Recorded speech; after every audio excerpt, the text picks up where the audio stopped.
Hi, this is Michael Buffer, and you're listening to the voice of the people. Let's get ready for Boxing Voice.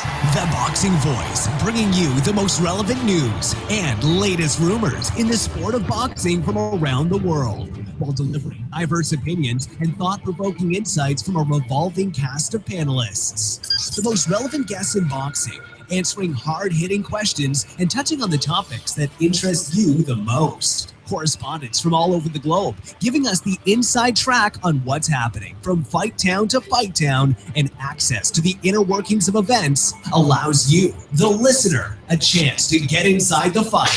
From continent to continent, coast to coast, we give you, the caller, a consistent outlet to voice your opinions on topics relevant to you by subscribing to iTunes, creating a tight-knit community by connecting the Sweet Science's most enthusiastic fans. Now, Nestor Gibbs. All right. Welcome back to another edition of the Boxing Voice. Obviously, I'm your host, Ness GTO. And we're going to get into some news and notes. We're going to cover a couple of fights. We're definitely going to cover Toe-to-Toe Tuesdays. It's some good action over there. Our former guest that was on last Thursday, Julius Jackson, suffered a defeat. And we're going to get all into that fight. Obviously, remember to use the hashtag TBV Podcast if you want to get any comments on social media onto the show. If you have anything you want to, let us know. And also, if you want to get it off your chest, you want to voice your opinion, because this is the voice of the people. Remember to call in 646-478-3068. And, if you're listening out there on Blog Talk, remember to follow us there so you can receive an email whenever we do a show or schedule a spontaneous show. And if you're listening on YouTube, like, comment, and subscribe is very important. And if you're a podcast listener, you're listening on iTunes or TuneIn or Stitcher, while you're over there, drop us a review. It's very important to the visibility of the show. So this way we can find some of those other lonely boxing fans, because normally us boxing fans, man, we don't have too many friends that are hardcores that can understand us. And this is our tight-knit community over here, our little family, our TBV family. But without any further ado, let me go ahead and introduce the one and only. Fighting out of Phoenix, Arizona. Boxing fans, here's Jameson. What's up, fellas? Not much going on this weekend. There's not many fights, but plenty of stuff in the news to talk about. There's a lot of, a lot of times we get weeks like this where we're kind of dry. We got no fights, get no news. At least we got something to talk about. We got some good news. We got some fights in potential, I guess, creation here. So I'm excited to get in to get people's thoughts. A lot of good stuff to talk about.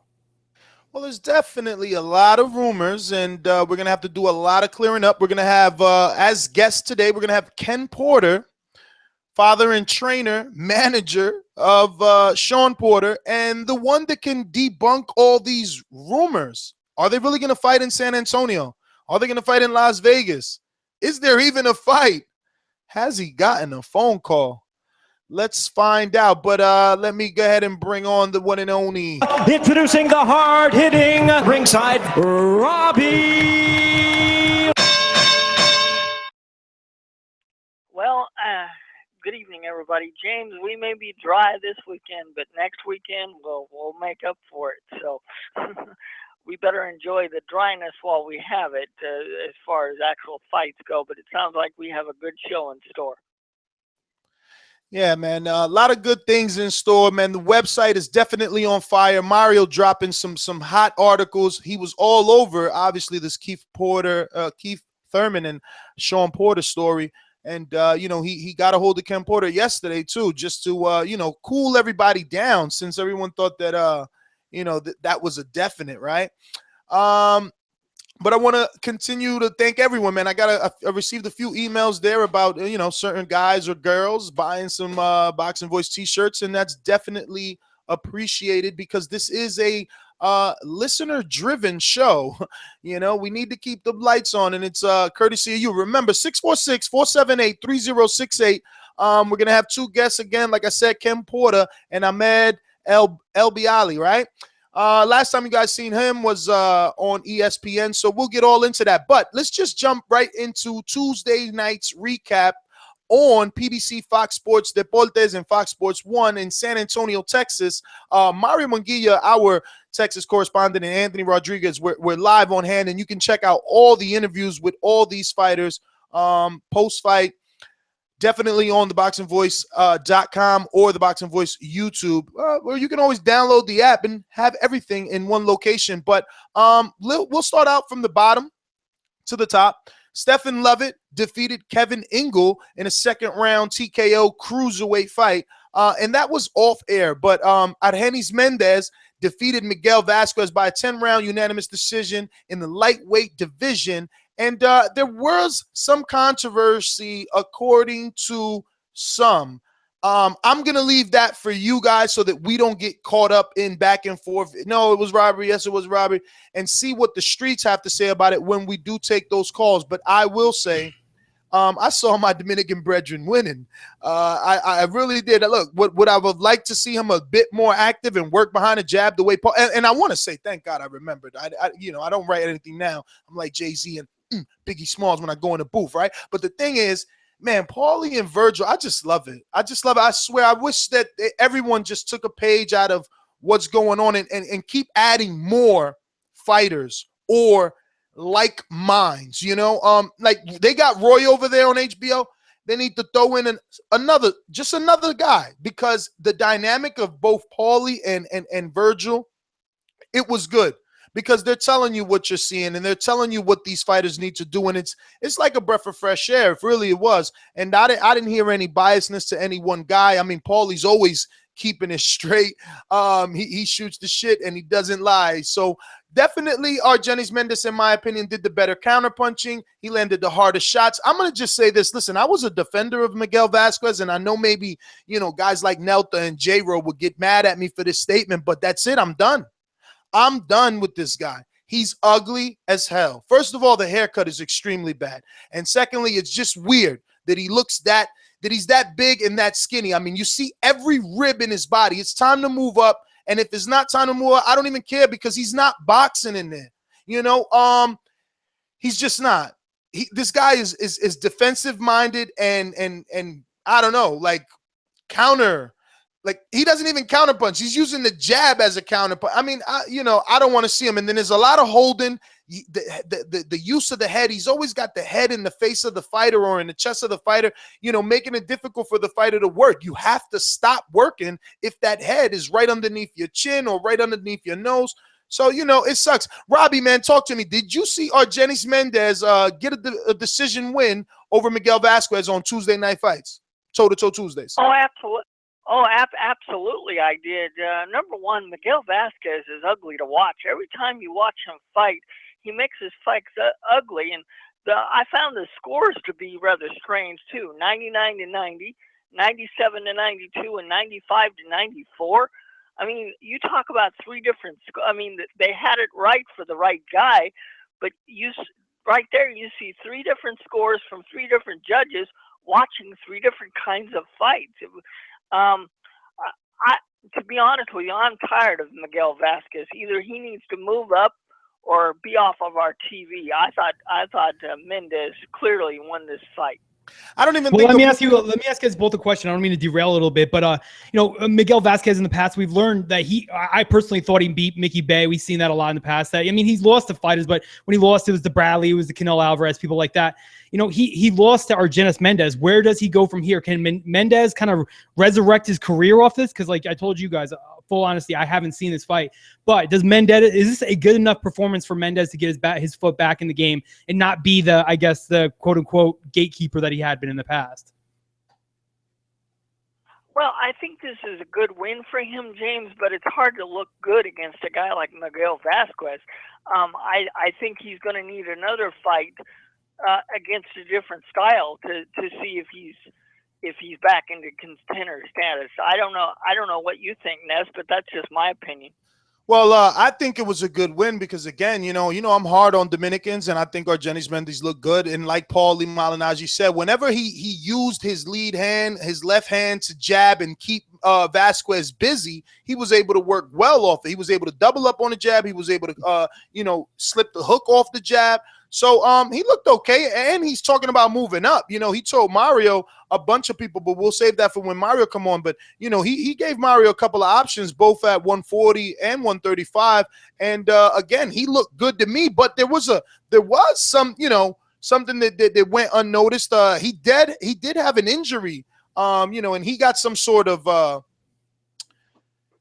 slip disc or herniated disc or something. Again, Mario spoke to him personally, so best thing to do is wait for Mario Manguilla to get on because he was live in San Antonio, you know, covering that fight. But on the main event was Jose Uzcategui defeating Julius Jackson, who we had on the show Thursday, who was riding very high, confident, you know, son of Julian Jackson, the Hawk, you know. So Julius, we all thought had power, 19-0, 15 knockouts. But when you looked under the numbers, you know, some of the guys, you know, I've seen some of the fights, and a lot of them were in like the Virgin Islands and stuff like that. And, you know, I don't know. A lot of his stuff is on YouTube. See it for yourself. The point is, I still have a smile on my face because I told you guys and I told Julian about Jose Uzcategui. I let him know he was sparring with Jay Leon Love. I let him know he was in the TMT. I let him know that the dude left Venezuela to move to Mexico just to make a life in boxing. You know, plus I told you guys this dude beat Porky Medina, same dude that knocked out Badu Jack. So he went in there and blitzed Julian. It was, you know, it was sad because this is the things that happen to prospects when they don't have the experience. And, you know, he got hit and he didn't know how to react. Even though his mind was telling him to hold and he was trying to do all the right things, his body just could not do what the mind was telling it to do. James, what did you think of the way that Jose Uzcategui just blew out Julius Jackson, and are you impressed? I'm impressed, man. He looked like an all-new fighter in there. You know, in the past, I've seen him. You know, he really didn't really shine like the way he did against the Jackson fight. I mean, when he got in there, you said it was more like Jackson's inability to kind of, you know, recover from the headshots. I also felt it was a perfect storm of Uzcategui's ability to remain calm when he's got his fighter hurt. He didn't jump on him, but he did in a certain way. Like, he didn't get wild. He didn't get too excited. He kind of sat back a little bit. He picked his shots and he remained long. He didn't smother his own punches. After he got out of the second round from hurting Jackson so bad, he again kind of composed himself and got himself out of the corner. So, I mean, to me, when you bring up all the stuff about him, you know, reinventing his life, almost coming to the United States and going to the TMT team and sparring, I can see this in him. A lot of times we see fighters make drastic changes in their lives and we don't ever get to see it. This shows what you can do if you dedicate yourself. It shows when you're able to change yourself. Do I think that Julius Jackson was the best in the whole world or world beater? No, by no means. But he was an up-and-coming prospect. He had shown a lot of ability in the past. But what I keep saying his name wrong, but I'm just gonna say Jose. But what Jose did correctly in there was he kept him at length, and when he jumped on him, he did it at the right times. He showed his power, and he showed that there's levels to this. Just in case you forgot, there are levels, and this is what he did. He's just on a different level right now, and I think that, you know, maybe this reinvigorated his ability to kind of get in the ring and kind of get more passion behind his fighting ability. But I was impressed by this knockout. I mean, Jackson didn't do much in the past for me to say that this is going to carry him to the top of the division, but I am impressed by it because it was so quick and it was just very calculated. It was very professional, veteran-like, I guess is the easiest way to say it, that I felt the way he knocked him out. He didn't just go in there and swing wild punches. He calculated, stalked him, walked him down, beat him to the punch every time. It's super impressed by the performance of him. I guess that's it. But what do you think, Robbie? Well, I couldn't have said it any better myself, James. I mean, Jose just really came in there and had a game plan and executed it, and I didn't realize he had such heavy hands. And if memory serves, I believe this makes him the mandatory challenger now for James DeGale. I'm wondering how that fight's going to play out. And I know DeGale has got to fight Lucian Boutte in November, but if he gets by Boutte, I wonder how that fight's going to play out with Jose and James DeGale next year. James DeGale has an awkward style. Do you guys think that he really has a chance in the fight? Because we just talked about how there's levels. I do believe that James DeGale and the rest, I guess the top of the super middleweight division, a la Andre Ward, people like that, are a little bit more ahead. Someone like, I think that Badu Jack would be a perfect fight, but I still think I would favor Badu Jack in this fight against Uzcategui. It's 4 syllables. It's hard for me to pronounce. Sorry. It's funny that you say that because his team spoke to Mario, and they are extremely adamant about winner of Butte DeGale. They don't care which way it goes. They feel they're going to beat either guy. The funny thing is that they said that they weren't ready for the Curva fight, that they got, caught up under the lights in the big show and the big time announcers. And, for us to believe that just because he got a knockout over a prospect that was untested, that he's over the big lights and the bright, action or whatever, the big stage. I think it's unfair because it's not James DeGale, and it's not in the UK where it's probably going to be, because you got me messing up because I had it. Ustatigeti, whatever, is he has no fan base to speak of. Like, this fight isn't going to happen in Mexico. So we'll see. I mean, again, I don't even know, how strong does he punch really? But James DeGale's got to get past Butte. But I wanna segue into this weekend's ratings, man. HBO and Showtime. These guys obviously competitors in everything, in network television. And in the department of boxing, they both have their departments, and they both ran doubleheaders last Saturday, and the numbers are in. And boxing is the loser here, According to Nielsen's media research, HBO's card at the StubHub Center with Lucas Matisse, the Machine, and Victor, the Iceman Postal, averaged about 663,000 views for its first time airing. So we're not talking DVR. We're not, we're talking about the first time it aired on Boxing After Dark. It only did 663,000 views. So, obviously, it did a little better when it was the undercard, which is shocking, because making things worse for HBO, the opening bout drew a larger audience because Antonio Orozco and Humberto Soto averaged about 698,000 viewers, and they peaked around 798,000. So, I guess more people were interested in the young Antonio Orozco going up the Humberto Soto, which makes sense. I mean, Victor Postal being from the Ukraine, not a lot of people knew him. And, the Mexicans and the Mexican Americans turned out for Humberto Soto. And, Orozco. Now, over on Showtime, they started 15 minutes earlier, remember, than HBO, and they averaged 400,000. And the fight between Jose Pedraza, which many, didn't like the decision, that averaged about 338,000, and it only peaked at 514. So these are like Fox Sports 1 numbers, you know what I'm saying? Broner, on the other hand, he averaged about 506,000, but he peaked at 609. That's low numbers. But the true winner of the night was college football, and that was the biggest problem. College football, which was on ABC broadcast, Notre Dame, Clemmings, whoever those losers are, they averaged 7.6 million viewers. Damn, how small are we? Well, this is the easiest way to describe it, is that obviously I don't know much about college football, and obviously a 6.6 million viewership to me doesn't mean stuff. Obviously, it's a great kind of number for it, I imagine, for any sport there is. But, when you think about the ratings that you got over at HBO with Lucas Matisse, and you got the ratings at Showtime, you kind of combine them. If you think about the last kind of HBO show that we saw that was spectacular numbers, which was 2.2 million, I think it was, for Canelo Alvarez, that's assuming that everybody in boxing that watches it is watching. And then people outside of that, and maybe the Mexican community that are excited about Canelo Alvarez, were watching that as well. I can honestly say between Showtime and HBO, it seems like the majority of people were watching boxing. This weekend, I don't think we had much boxing fans not watching it.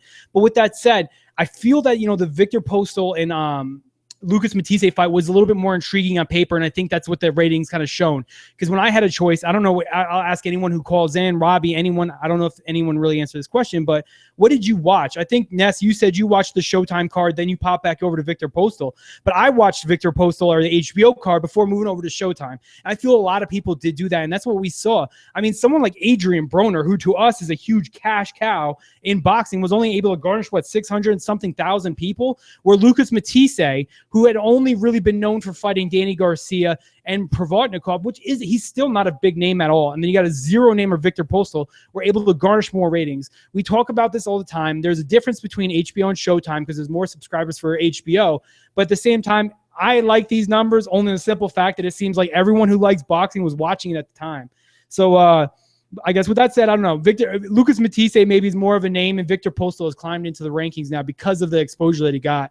But this to me shows that Adrian Broner might not be about billions anymore. He might be about decimal points, and that's what it seems like to me. Maybe about those zeros, because he didn't pull as much as a fight that most people don't even knew was really going on HBO. People know Adrian Broner, but do you think that this is a fall from grace from Adrian Broner, or do you think this is Showtime's just inability to gather the? Absolutely not, because I totally watched Adrian Broner first, but once I seen Oliver Curdy was there to do nothing but just be there, I left. And that being said, people come out when they know the guy, so maybe they didn't tune in, but you got to remember, he did lose, and now he's fighting a dude they never heard of. And the worst part, the cherry on top, and I hope that he sees with these numbers, was the fact that he chose not to talk to the media.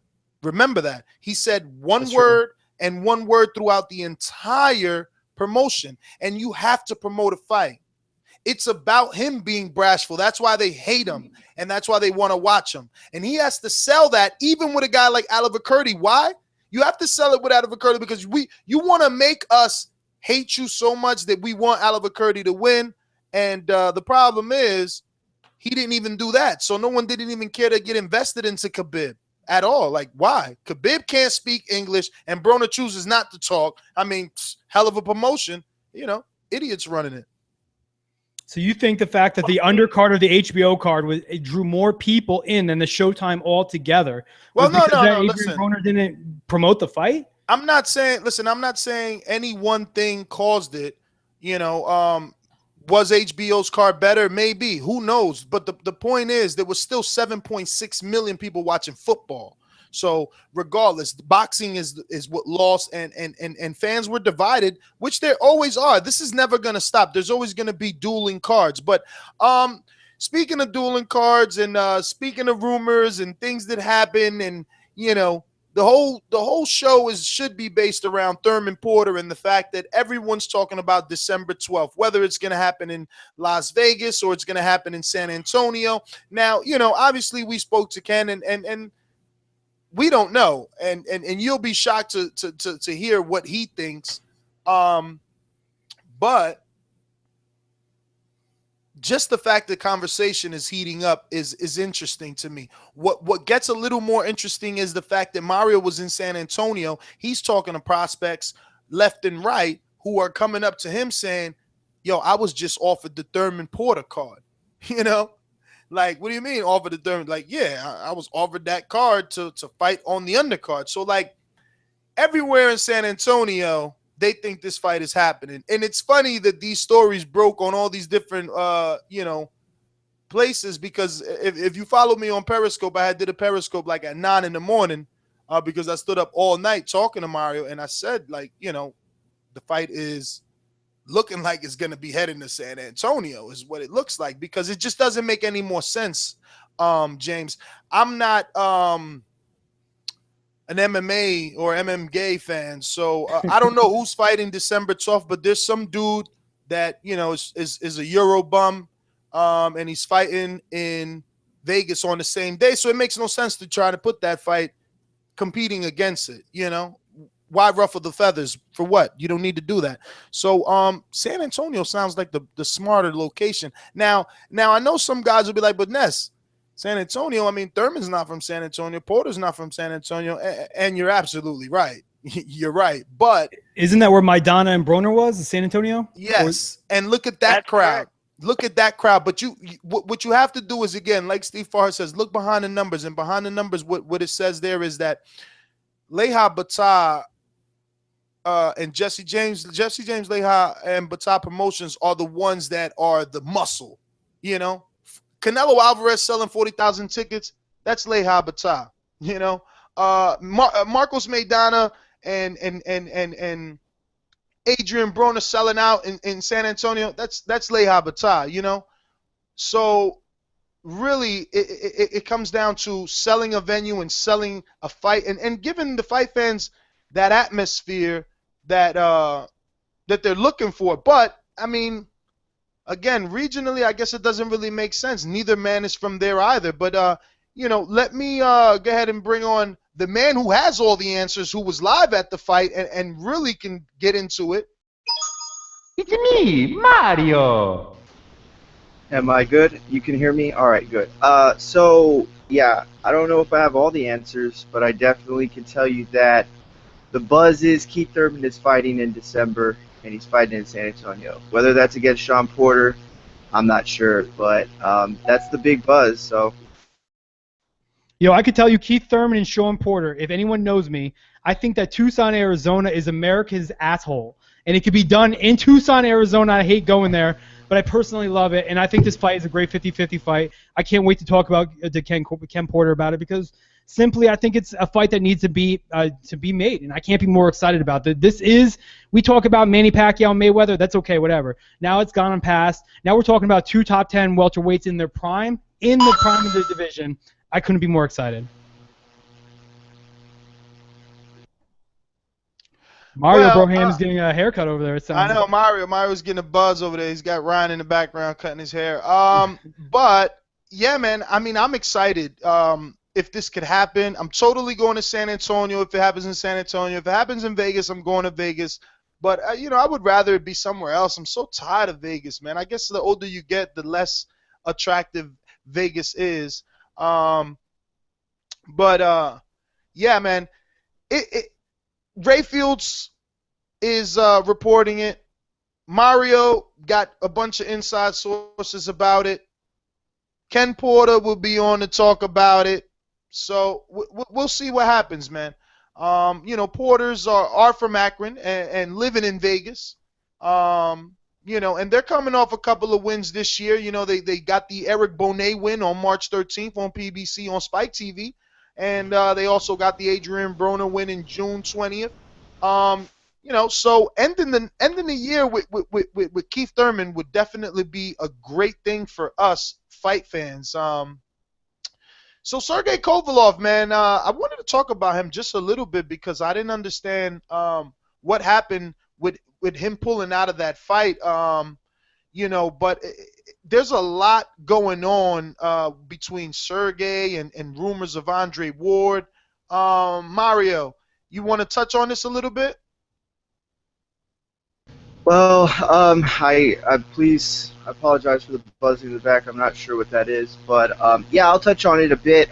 Right now, what it looks like is, of course, Kovalev's not fighting. You know, as Ness alluded to, he was supposed to make the final appearance in 2015 for HBO. And he was supposed to make it, you know, in Moscow, relatively soft competition, just kind of get him through the rest of the year. What's going on now is he is postponed. He's not going to fight after all in 2015. And what's going to happen is now he's going to fight early 2016, January, February. And they're trying to lock Andre Ward down to a 3-fight contract, HBO is.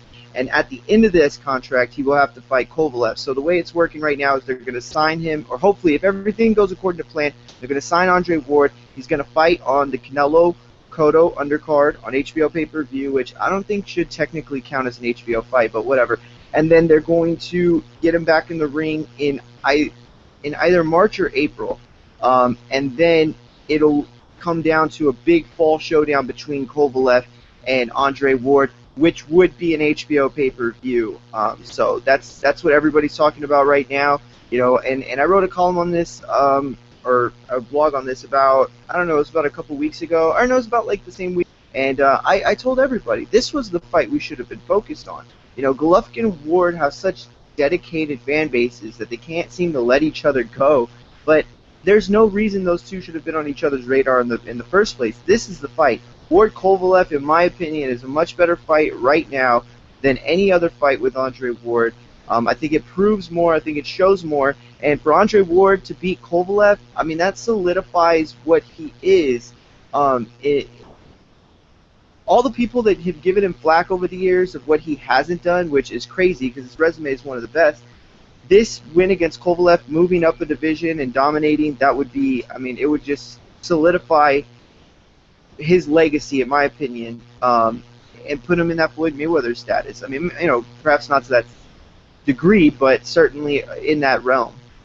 What concerns me the most about fighters that say certain stuff like this, where they position themselves into the cash cow, especially when Andre Ward's a weight division below and has almost expressed zero interest in coming up and fighting you. He's definitely said that he's only going to fight 2 fights and go back down to the super middleweight division and try to continue his reign. But I don't want Sergey Kovalev to fall into the Amir Khan category where he's sitting there holding his breath for Andre Ward to come out and fight him. That's the problem I have with this, is that it seems like everything is that they're putting all their eggs in one basket saying that I'm going to fight Andre Ward in 2016 when that might not ever happen.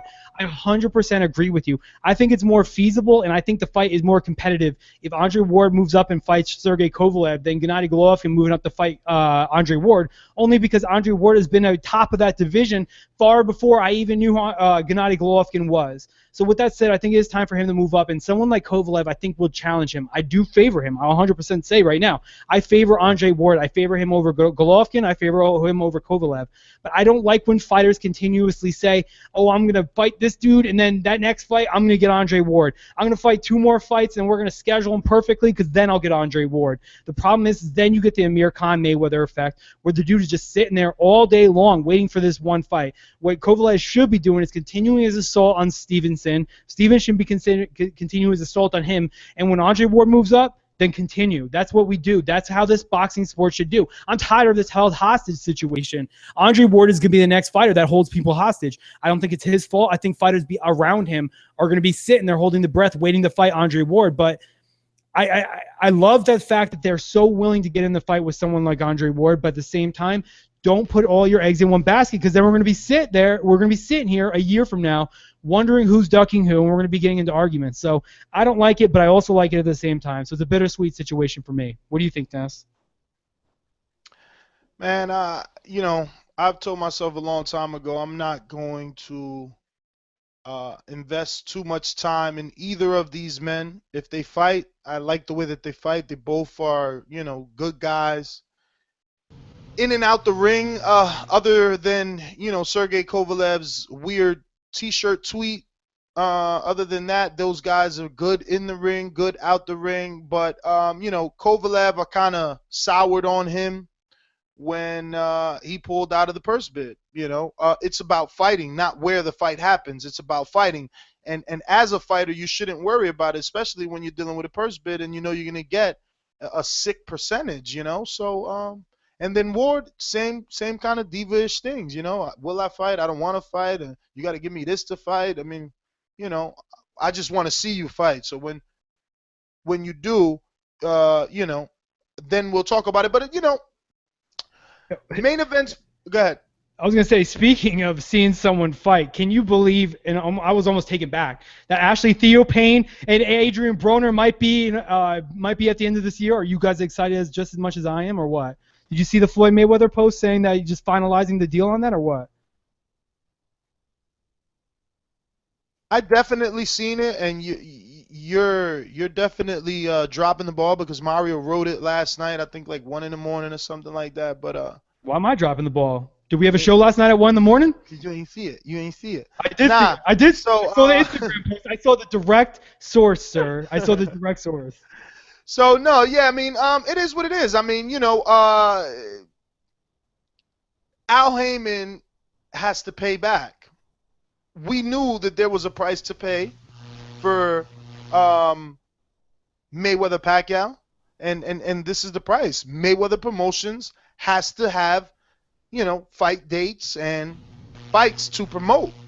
They have to use that license. They got to put it to work. And, Mayweather has to be a promoter, and he's got to get his guy a fight. Now, does he merit a title shot? No, but every champion, especially on the PBC side, has had the opportunity to defend their newly won title versus someone that is not dangerous. I don't know about that. I mean, I believe if you're a champion, you fight this, you follow champions. I mean, what is Ashley Ethiopian really known for, other than giving Danny Garcia a good fight, other than 5 years ago? Wait, but why do you start your sentence with "I don't know about that"? Like if I'm saying I agree with it. No. I'm just saying what we just saw. Wilder done Hoppus. We just saw Wilder Eric Molina. We just saw Thurman Collazo. You guys weren't happy with that. Those are champions that won the title and defended it versus guys you weren't happy with. I'm just saying, from what I've been seeing, he's gonna get an easy defense. Nah, the problem is that if your daughter's sleeping out or sneaking out to 3 o'clock in the morning every single night, you don't push her curfew back to 2 o'clock in the morning so that she comes in on time. You don't do it. There's enough. It is enough. I don't want to see these fighters anymore. That obviously this is just me venting. This is what I do, and this is what I love the Boxing Voice for, because we get a forum like this. So I guess I'll say it. So tired of seeing fighters that don't deserve title shots getting title shots. Title shots aren't nearly what they used to be. We're talking. It's cliche to say, but there's paper champions out there. Someone like Adrian Broner might not be a paper champion, but the title I think he's currently holding is a paper title because it was against nobody. He's coming off of a loss, and realistically, I mean, he's not even the top in that division. So to me, if you want to restore boxing back to the golden age where everyone loved boxing and everyone out there talked about boxing around the water cooler, we need the championships to mean something. They don't mean anything right now. It's like having, everyone gets a ribbon. It's when your son goes through kindergarten, everyone's running the race, everyone gets a ribbon. That's exactly what's going on in boxing now. If you're in the top 10, you get a title. You get an IBF title, you get a silver champion, you get a dodo champion, whatever the hell you want, you're a champion of something. The championships, again, need to mean something. And until that the promoters and until the sanctioning bodies understand this, the fights we will get will continue to be, for every 2 bad fights, we get 1 good fight, which is, I guess in the day and age of boxing is fine, but to me, that's not okay. I mean, I want to see the top fight in the top, at least top 10. And I don't believe that Adrian Broner versus Ashley Ethiopian is top 10. Yeah, it's definitely not top 10 in my opinion. And the one, let me know if I'm buzzing guys in the back. And the one point I will make is that I don't think that this is really at all fair, for Adrian Broner. I think that Floyd is taking advantage of the of his relationship with Adrian. Ever since Broner lost to Maidana and ever since he lost to Shawn Porter, it's been bad, and Broner knows that. And I think the Earl Spence stuff cut him deep, and he's just trying to make Big Brother happy, and he's doing it against a guy that does not matter, against a guy that gives him nothing back in terms of commercial success, in terms of actual prize fighting success. There's nothing that he offers as an opponent. For Theo Payne, it wouldn't matter if Mayweather wanted him to fight Broner or not. He wants to fight Broner. He has everything to gain and almost nothing to lose. Yeah, no, I mean, I agree. The thing is, for Broner, it's the way, is it not? I mean, you lose a fight, we give you a couple, then we put you in a tough fight. So that's what it is. You lost the Porter fight. Hey, don't worry, we got you a title shot, and we're gonna get you an easy, defense. It is what it is, man. But let me ask you something. Knowing what the politics are and being okay with it is 2 completely different things, and it seems like you're almost okay with it. I'm not because okay. The politics are said. Listen, I'm not okay with it, James, but I live in today's reality. And today's reality is main events pulled out of the purse bid because they couldn't get HBO's help, for winning the purse bid. So, we live in a world where champions get a voluntary defense by each sanctioning body's rules, all right? Because you guys, some of you are just fucking retards. Like, oh, it's Al Heyman, it's Golden Boy. No, each sanctioning body allows the champion a voluntary defense, but you're blaming the promoter or the manager or the fighter. No, these are the rules. Like, there's always a loophole to something, and what I'm saying is I live in a reality where I just seen Wilder fight Dan Hoppus. I live in a reality where Povetkin, instead of fighting Wilder, is fighting in Russia versus Maurice Vach, who we don't even care about, and he hasn't done anything relevant besides lose to Klitschko 7 years ago. You know what I'm saying? This is my reality. So in my reality, Broner fighting Ashley Theophane is normal. It's just as normal as Danny fighting fucking Salka. You know what I'm saying? This is our world, guys. This is our world. You know, we just got a bunch of nut jobs out here that want to be bitter all day. I'm not bitter. I wake up and I smell the coffee. I don't smell shit. Hey, if I'm crazy for that, okay, but at least, you know, I'm not losing my sanity. I'm going to bed happy at night, opposed to you guys, a bunch of bitter little schoolgirls. You know what I'm saying? It is what it is. This is the world we live in. There's a big difference between not being bitter and also like turning around and, you know, showing the other cheek, I guess. I don't even know what the saying is, but I mean, it's almost like they're slapping you and you're kind of like, well, I won't be negative upon this. Let me ask you this something. is the world I live in. This could happen. So, Yes. I mean, what I'm trying to tell you is that I live in Arizona. I could walk down the street and some dude could be wearing like has an AK-47 walking down the street, and it's his given right to do it. But do I like it? No. So it's my forum to say I don't like it. I understand that you live in a world where maybe these bogus matches happen, and we all do. Unfortunately, we all do live in this boxing world right now. But why be okay with it? Because that's the way it is. That's what I'm saying to you. You don't have to sit here and get all mad like Georgie Porgy, no offense to him or anyone else that gets all worked up. But you can say you disagree with it and then give your opinion about it, right?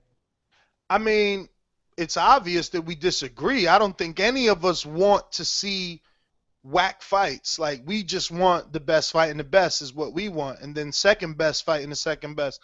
I mean, it is what it is. But my question to you was, what's the difference between Carlos Molina and Ashley Theophane?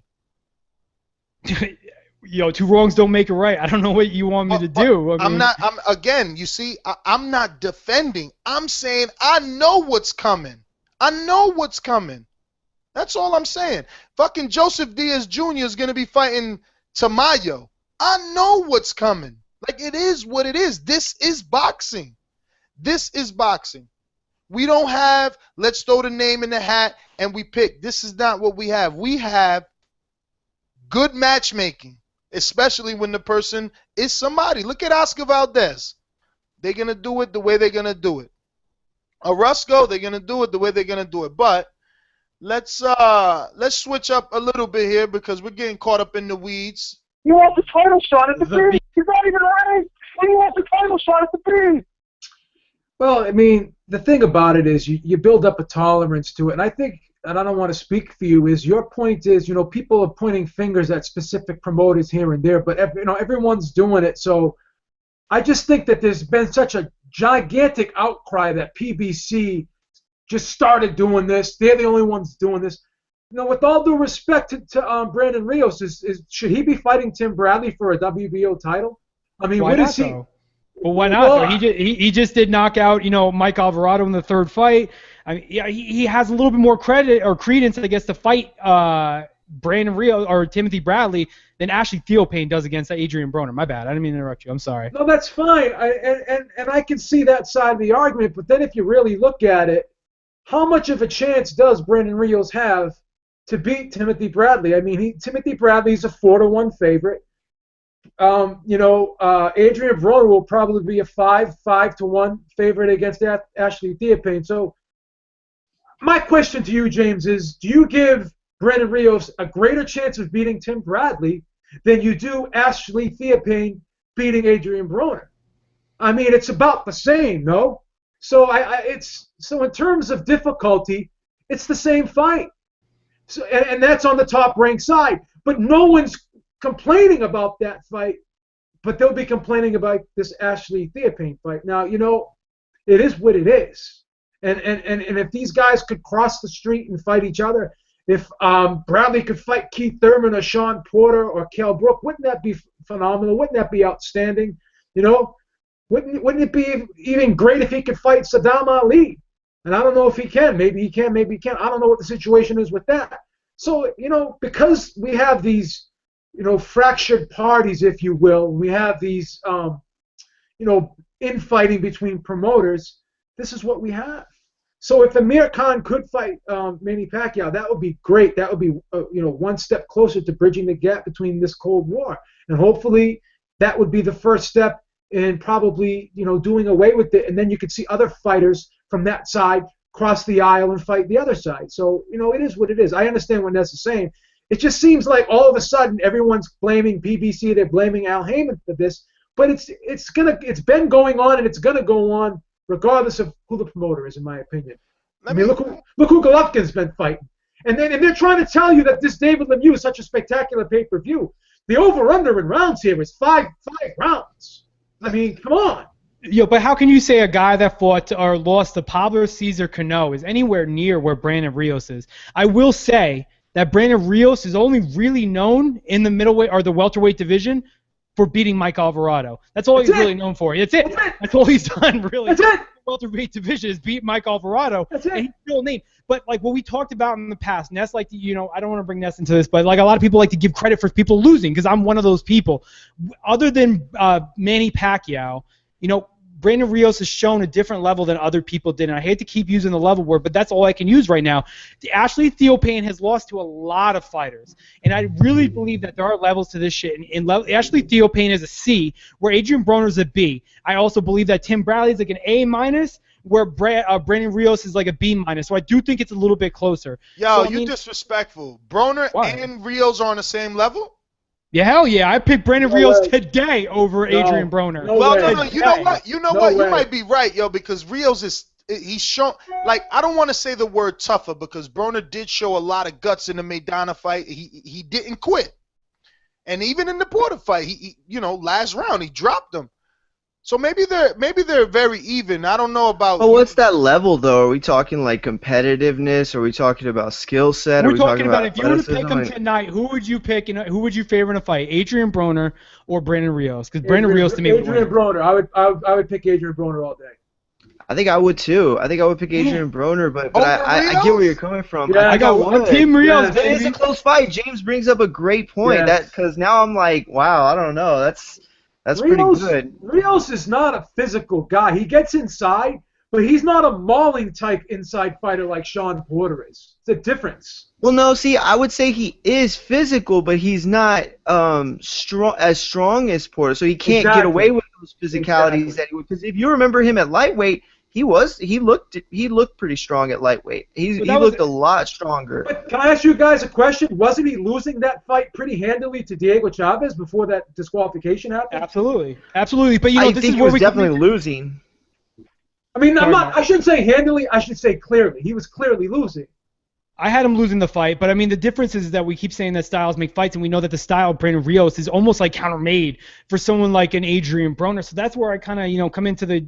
I think that Brandon Rios would overpower someone like Adrian Broner. I do think that he's done more at the welterweight division. I do feel that Brandon Rios would have beat Paul Malignaggi on that night. They fought at 140 though. Who would win at 140?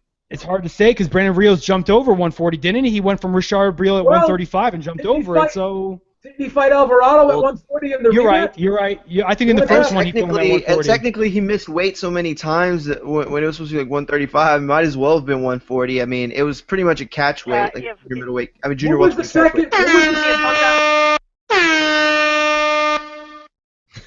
We're totally off topic here. We're going way over the cliff. I mean, James came with this Theophane thing, and we're into fantasy matchups at 140 with Rios when we know he can't even make weight. Stop it, guys.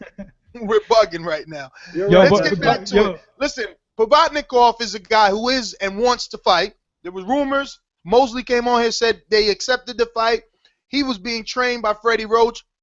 He's out, and now it's going to be Diaz, Julio Diaz, who we had on the show, and he didn't tell us what was happening. Julio Diaz is actually in the United Kingdom for a very important fight. Probably the biggest fight of this weekend is this card with Terry Flanagan and Diego Magdaleno. Diego Magdaleno is obviously trained by Julio Diaz, who is also now training Provodnikov. So, guys, is that a good matchup, Provodnikov-Julio Diaz? It is not. Oh, go ahead, B. I'm sorry, go ahead. I'm sorry, Mario. I was just going to say real quickly, I'm not terribly excited about it. Go ahead, Mario. Yeah, honestly, I don't think there's much to say other than that. Listen, I'm excited about Provodnikov getting a fight because I was really, really starting to worry that he wasn't. That said, it's not the kind of fight that I want to see him in. I don't know what Diaz really presents as a challenge to Provodnikov, and not to say that like Provodnikov is this, guy who's capable of outclassing his opponent every time out, but he is a guy that's shown tremendous heart and tremendous capability to continue to fight through adversity, which he probably won't face in this fight. So what is it? Like, what are we really getting? You know, we paid it, or when we pay to see Provodnikov, we pay to see the most entertaining version of him. Excuse me. The most entertaining version of Provodnikov is the one whose back gets thrown against the wall and he has to battle out of it, or the one that completely overmatches, or I guess, you know, I don't know, the guy that just overwhelms his opponent regardless of the skill set. And so, you know, I don't think either of those things are going to happen. You know, it could be a fun fight, but it's not going to mean much. Yeah, I see it the same way as you, Mario. I mean, you know, sometimes when these fights are announced, and you just look at them and you say to yourself, what type of significance do they really have in the grand scheme of things, particularly in the division? Because there's so many great fighters from 140 to 147. 154 is not too bad either. So it just makes sense that, you know, and it boggles the mind that, you know, these marquee matchups can't be made. And it's crazy, man. It's just crazy. Yeah, speaking of a marquee matchup that's probably not going to get made, you know, Wilder and Jennings, there had been some talks about them wanting to fight and possibly getting, you know, some kind of card set up where we could see them fight. And Gary Shaw says that's not going to happen. Even though the rumors were swirling around social media, heavyweight contender Brian Jennings might get a shot at title holder Deontay Wilder in January, but Jennings promoter Gary Shaw says that's not going to happen, and he told that to ESPN on Wednesday. Shaw said he's been told by Wilder's team that Jennings is not even being considered for any kind of fight, any kind of promotion, anytime soon. You know, Jennings has not fought since April when he lost to Klitschko, which he did give a spirited bout. But he was offered a fight with Luis Ortiz on the Gennady Golovkin-David Lemieux undercard, you know, next week, but he turned it down. So Wilder's supposed to make a mandatory defense against Alexander Povetkin. It's not happening yet. It's supposed to be his next defense. Are you bummed, Beeb, that we're not going to see Wilder and Jennings, or is it not matter because you'd rather see Wilder Povetkin? You know, I honestly think Jennings would have a better chance than Povetkin because I like Jennings' boxing skills, and I think he's a little bit more, what should I say? He's got more diverse skill. He's got a more diverse skill set, I should say. I knew you were going to say that. Yeah, and I don't like Povetkin. I mean, I'm going to be honest with you.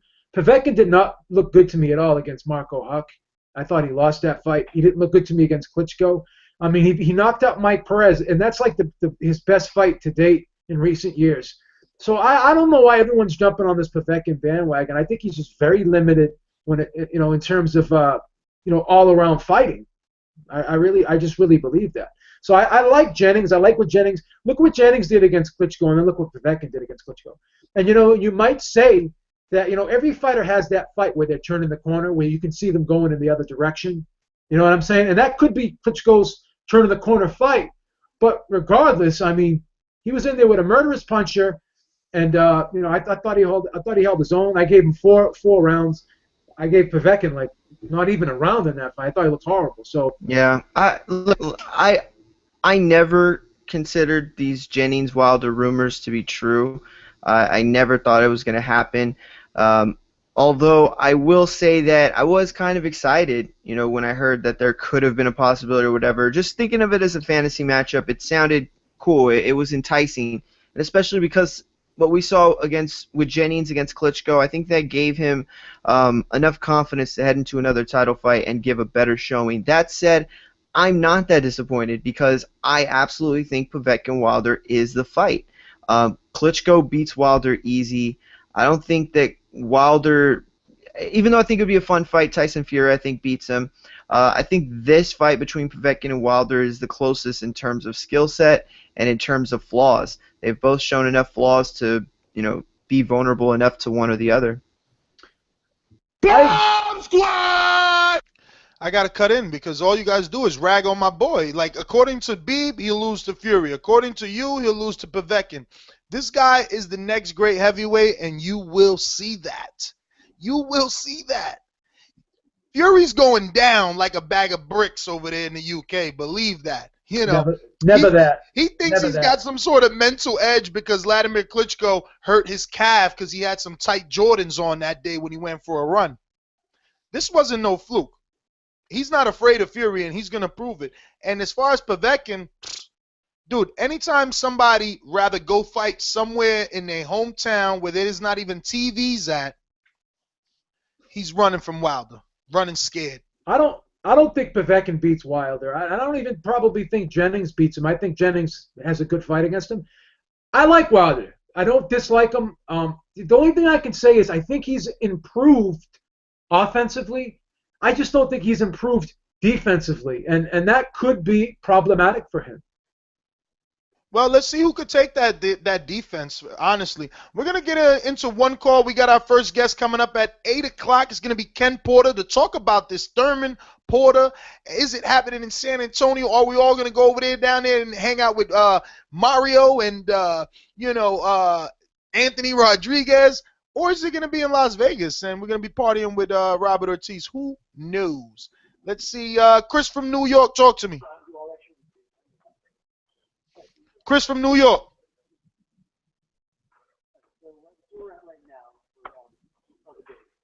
All right. JD, Texas. Hey, I'm at work, man. You got to come back to me. Dark Side. Yo, what's up, fellas?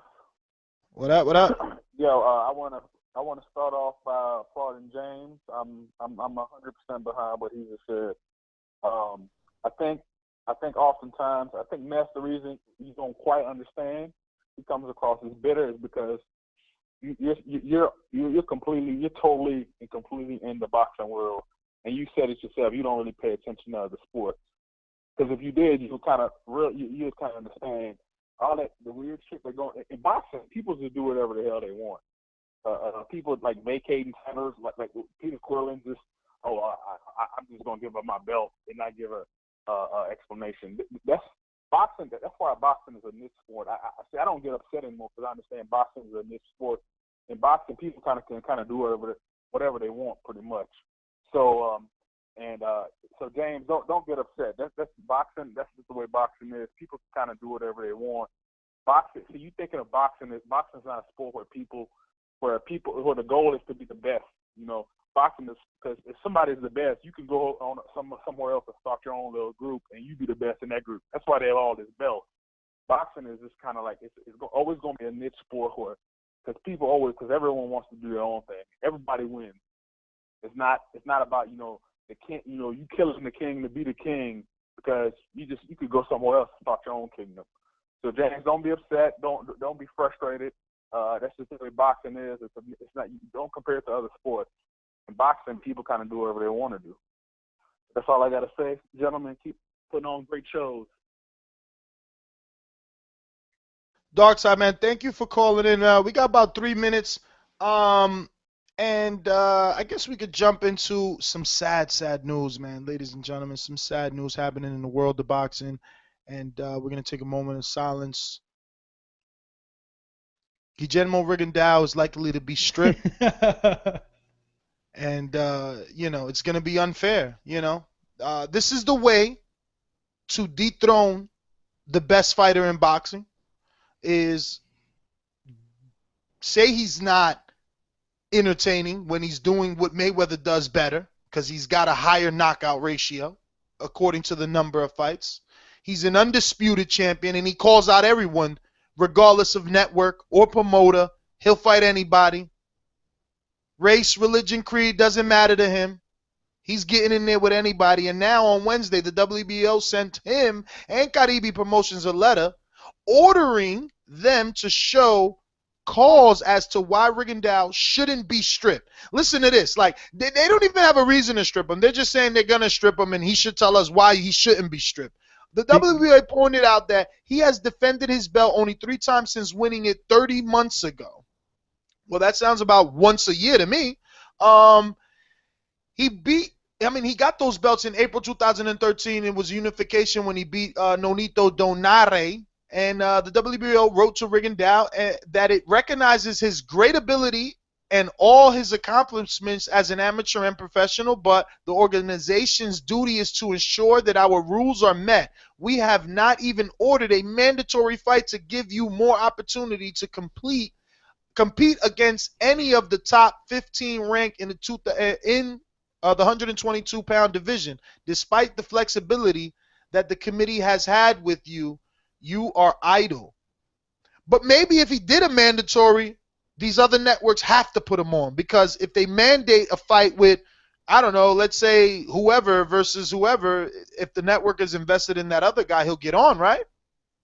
But what do we always say about certain fighters? We always say that we like when they stay busy. We're talking about a man that's almost been pro for 6 years and has, 15 fights under his belt? We like to say Guillermo Rigondeaux is the best in the sport, but he doesn't stay active. All he does is call people out. We only see one half of the argument. We see the Twitter argument of Guillermo Rigondeaux saying, oh, I'll fight you, Lomachenko, anytime, anywhere, blah, blah, blah. And we just talked about the politics in sports. We understand that someone like that might not be able to fight because of the promotional ties that are involved.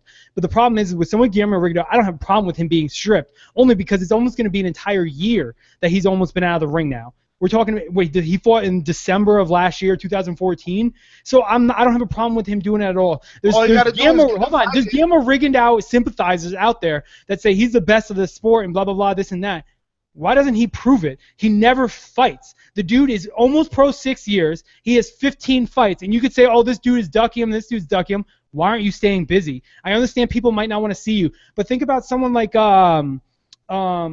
I can't think of Uchiyama, that's over in Japan right now. He might not be famous in the United States, but he's famous over there. Think about someone like Chocolatito. He had to go to Japan, build his name, make his money, then come to HBO. Unfortunately, certain fighters are going to have to do this. Guillermo Rigondeaux doesn't understand that there are politics involved, like you just discussed. He needs to get in there and start fighting someone, period. That's the problem. I don't have a problem with him. He needs to get in there and fight someone. I don't have a problem with him getting stripped because it's almost been a year. Zero problem whatsoever. You're not going to hear an argument out of me, but like I said, he needs to do something if he's going to hold that title. Well, let's get into one of these fights, man.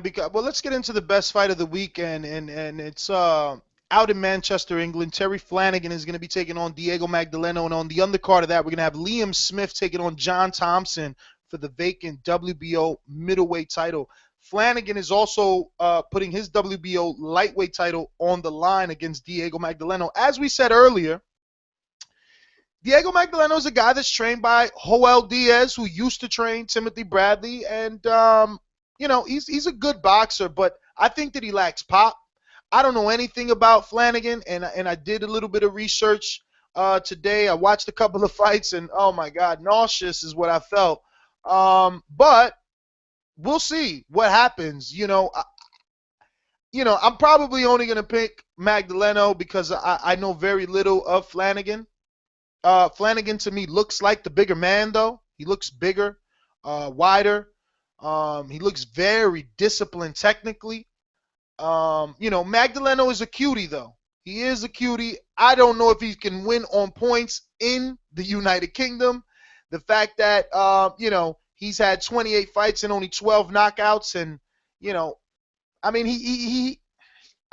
going to be tough. But again, he's been on a good win streak ever since losing his first defeat to Roman Rocky Martinez. So we will see what Flanagan is going to be able to do and what Magdaleno is going to be able to do. Again, I'm going to go with the guy I know. It's nothing about this guy being Mexican and that one being from, wherever he's from. Is just that I don't know Flanagan, and, the fights that I've seen, I'm not even recommending them because he ain't fight nobody. You know what I'm saying? Jose Cepeda, he can stay where he at, and Cepeda, because I never heard of him. None of these dudes. Danny Little, 3 fights ago, this dude fought a dude who was 3-3-1. I mean, that right there, you should just be stripped for that. They trying to strip Rigondeaux for trying to fight. This guy's fighting a 3-3.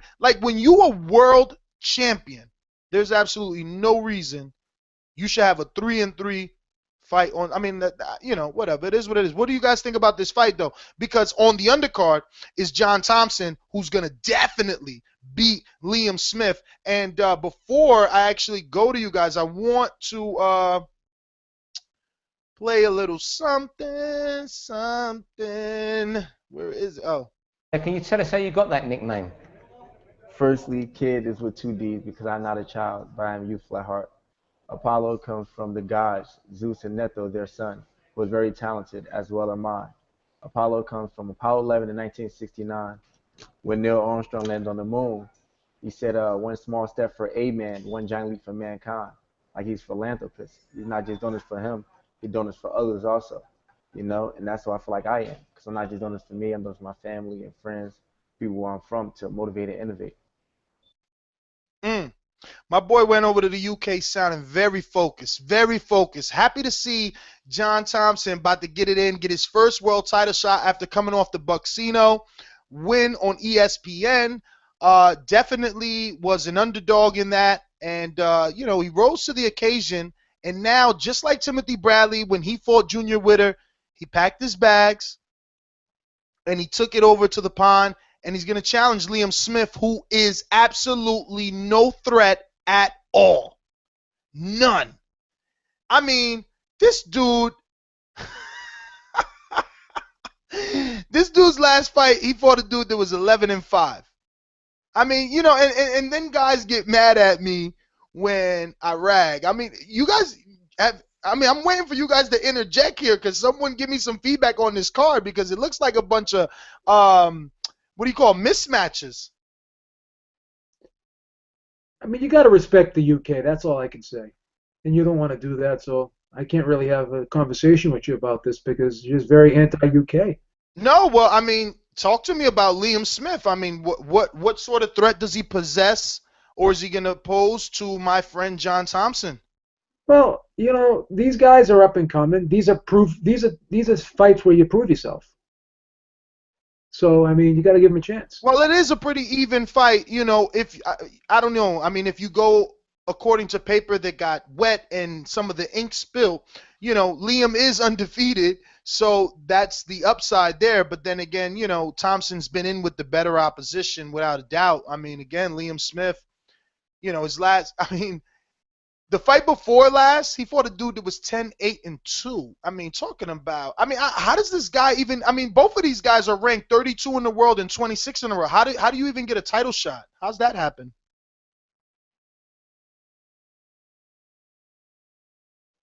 Man, you guys are totally not communicating, so I'm gonna move on. Let me see. We ended up with Darkside. Leno from the Shot, talk to me. Leno. What up? What up? I'm here to talk about that new. I don't know if you heard of this new boxer. His name is Little G. You heard of him before? Yeah, first name Gennady. Yeah. I'm just messing with you. Nah, my real question though is for B, man. What website you be using for the online bets, man? You need to have like a hotline so people just could call you for your advice, and donate to the Boxing Voice for that good advice.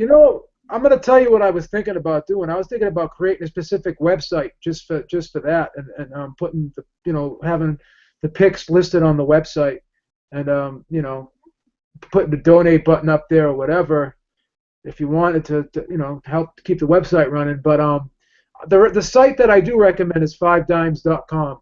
The number 5, and spell out the word dimes.com, and I've been with these guys for about maybe 8 years, and I've always gotten, payouts and everything. I've never had an issue with these guys. These guys are rated as a, A+ book, so I have no reservations about recommending them. You putting any you betting on that from 4 Cleverly fight? I have to look at it, but the fight that I want to talk about this week is going to be Flanagan and Magdaleno. But I could look at that Cleverly fight, but I don't know, man. I'm not sure if I like. I kind of like Fonfora in that fight, but I don't think I. But Cleverly, I don't know. I haven't even really seen him box like that. Yeah, I mean Cleverly's not the greatest, so. It is what it is. I kind of like Fonfora, and I think Fonfora is kind of a big favorite, so it's tough, man. I have to look at that one and see if I can get some props on that. So we'll take a look at it. Yeah, and let's give Beef his own segment, man, on his then so we could get these donations up for this boxer boy, so we could trade that Camaro in and you get that new Corvette or something, man. You know.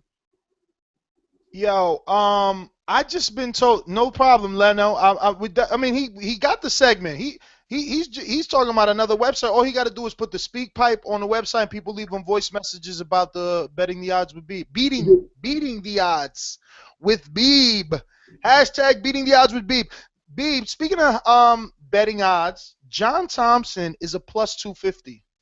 So I am going to PayPal you tonight like $200.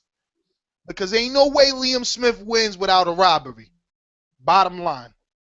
Plus 250. Check what he is on your site. Because this is probably someone else's site, and, you know, it's not going to be the same. I'll look at it, man. Let's get to another call. I can't believe you're not. Oh, my God. You saying Terry Flanagan. I can't believe that's not on Beating the Odds with B, because let me tell you something.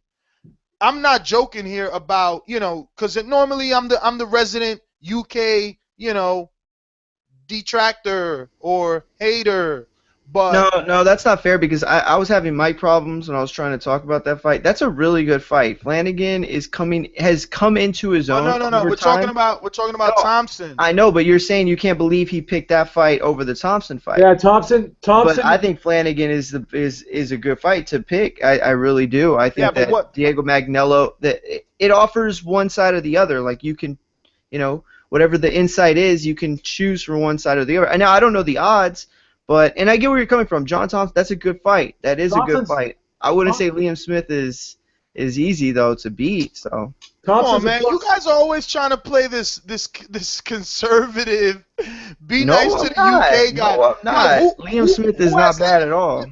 Who has he fought? Who's John Thompson fought, really? I mean, Boxino, he beat Brandon Adams. But what Mario, is that word? You don't think the fact that you have to say really is an issue? Because I don't have to say really. That he didn't fight anyone, Liam Smith hasn't. No one. Okay. I mean, I guess no one to you, just like Brandon Adams is no one to those guys over there. No, Mario. No, literally no one. Like, okay, he has an 0-0 record. I mean, he's only fought one fighter who was 14-1. Not even he's never fought an undefeated fighter. This dude, like, get out of here, man. Look at the record. Just look at the record, man. Look at it.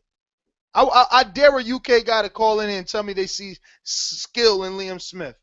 I want to hear it, because I watched a lot of video today, and Thompson should have an easy problem as long as the judges are fair. 347, you're up. 347. Yo. Yo, Ness, what up? What up? Who this? What? Hello? Who this? QB? What up, That's QB. man? Oh, my God. QB, Yeah, now you going to switch phone numbers? No. Yo, I had to do that. So now this is the number now. So Oh, my God. Oh, my God. Right here. I had to come back. I had to get a new, you know what I'm saying, NYC shit. Tired of that 918 shit. I had to have it sitting and all that. So, baby, yeah. Let's talk boxing. Yeah. I got to get my call from Matisse from last week. Okay, let me get that to you then.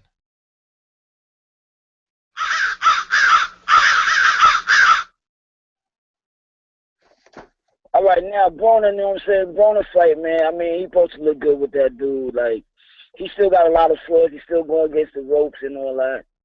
He didn't even need to get a title fight anyway, but he going to get exposed anyway. Now he talking about he want to fight Floyd Mayweather, fight Ashley and all that, who got beat up mad times and all. I understand that. Like, is Floyd Mayweather gonna let him fight his fighter like that, or what you think about that? And also, I got another thing, man.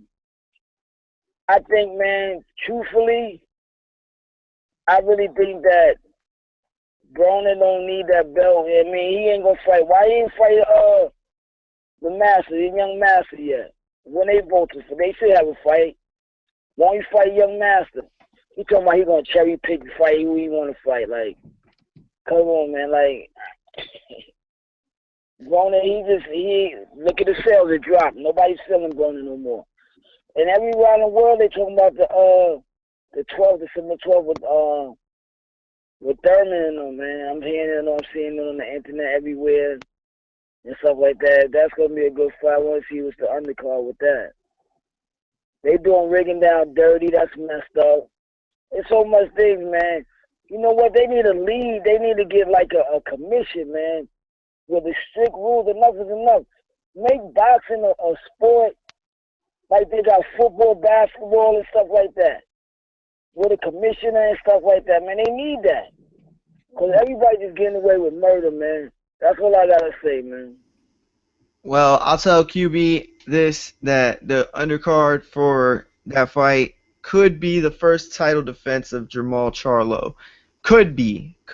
We'll see. They're gonna stack that card from what I'm hearing. And again, listen, I don't know if it's Thurman Porter. All I know is Thurman is supposed to fight in Texas, presumably San Antonio, on December 12th. Whether he's fighting Porter or not, I don't know. But I do know that he is supposed to be fighting on that day, and they're supposed to stack the undercard, and Jermall Charlo could be one of those fighters on that undercard. Yeah, man, I actually posted, edited the video that you did with him, and I like him. I like what he's saying, and I'm so happy because I've been, talking about these guys since they had, since they were kids and had little dreads, and, now he's like, he wants Andre, he wants Williams, he wants Trout. He ain't ducking nobody. He don't care which one of them is the first title defense. It doesn't matter to him, and I like it. Yo, I'm telling you right now, there is a lot of stuff behind the scenes with these junior middleweights. Like they're I don't know, they're weird towards each other. They're like, "What up?" It's all good. And then on the other side of the fence, though, they're kind of like, I don't know, itching to take each other out viciously. I mean, competition is competition, but these guys are, I don't know, just the way they talk about each other when the camera's off, when they know it's off record, they're anxious. The one thing that I didn't really get into with Jermall, because he was taking it where I knew he was going to take it, was him leapfrogging his brother Jermell. And, a brother obviously isn't going to talk bad about his other brother. But whether he wants to admit it or not, Jermell got leapfrogged bad. Jermall was always supposed to be the guy that was behind. He was always behind. They always thought he was the lesser of the two. And he's come out and he's won his title first, and he looks to be the real deal. He definitely looks to be the real deal, in my opinion, both of those brothers. So I'm excited to see them both. I mean, I know. Talk to me about the Halloween Halloween fight that his brother got.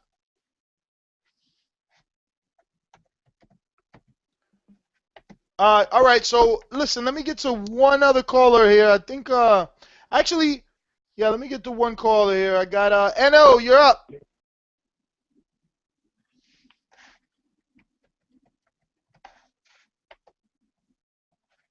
All right, well, we'll get into what everybody is excited about, right?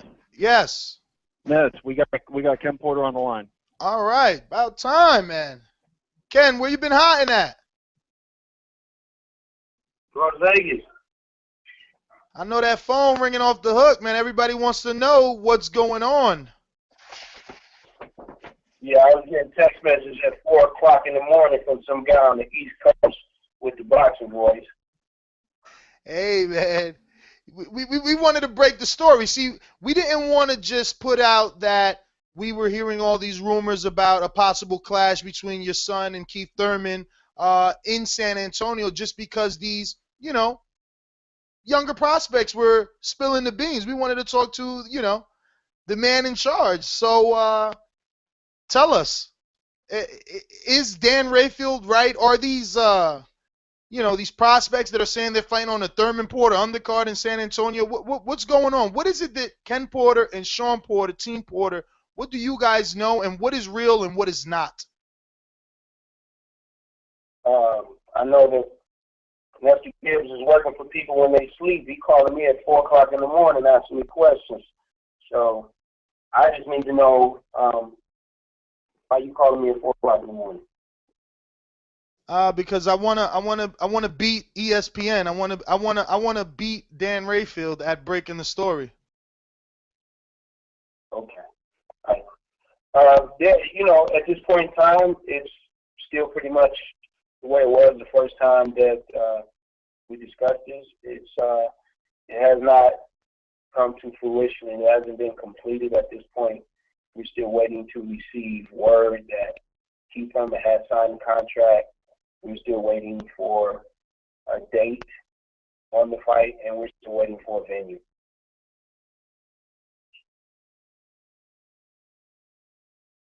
Wow, a date and a venue? That sounds not promising. It doesn't sound like you have anything concrete.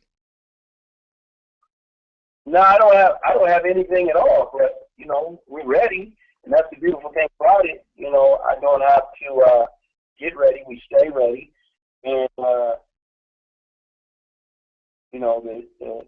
phone call is just hopefully it's just a formality. All right, so have to go through. Once I receive the phone call, we don't have to go through a lot of negotiations at that point. all right, so let's have some hypothetical conversations. These can never get anyone in trouble. So obviously, the targeted date, according to the rumors, is December 12th.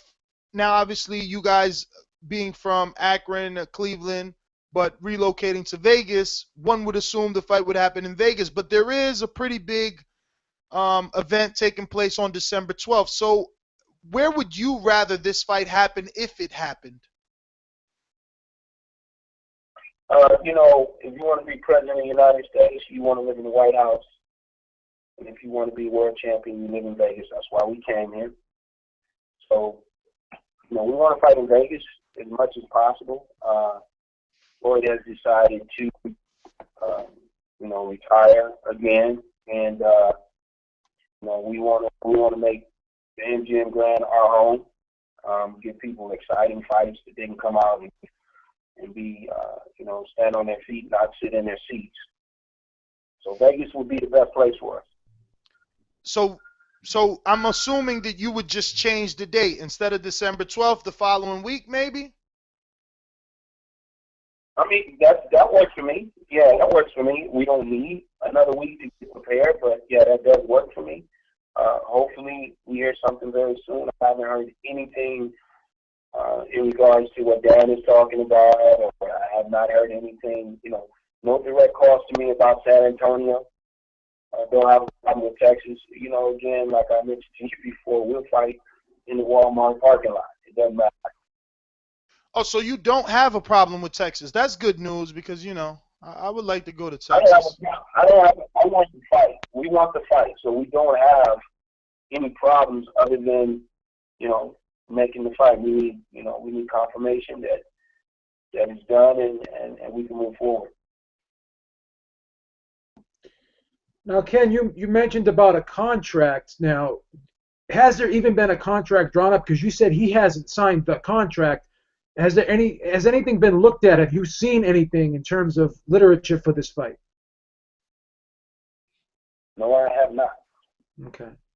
Now, again, how long would you wait? In terms of hoping this fight happens, because right now it seems like there's something going on behind the scenes. But how long can you wait now before you get back in and decide to fight somebody else? Because you've been here before in this situation and it didn't happen. So, I mean, are you confident that it's going to happen, and how long are you going to wait for it?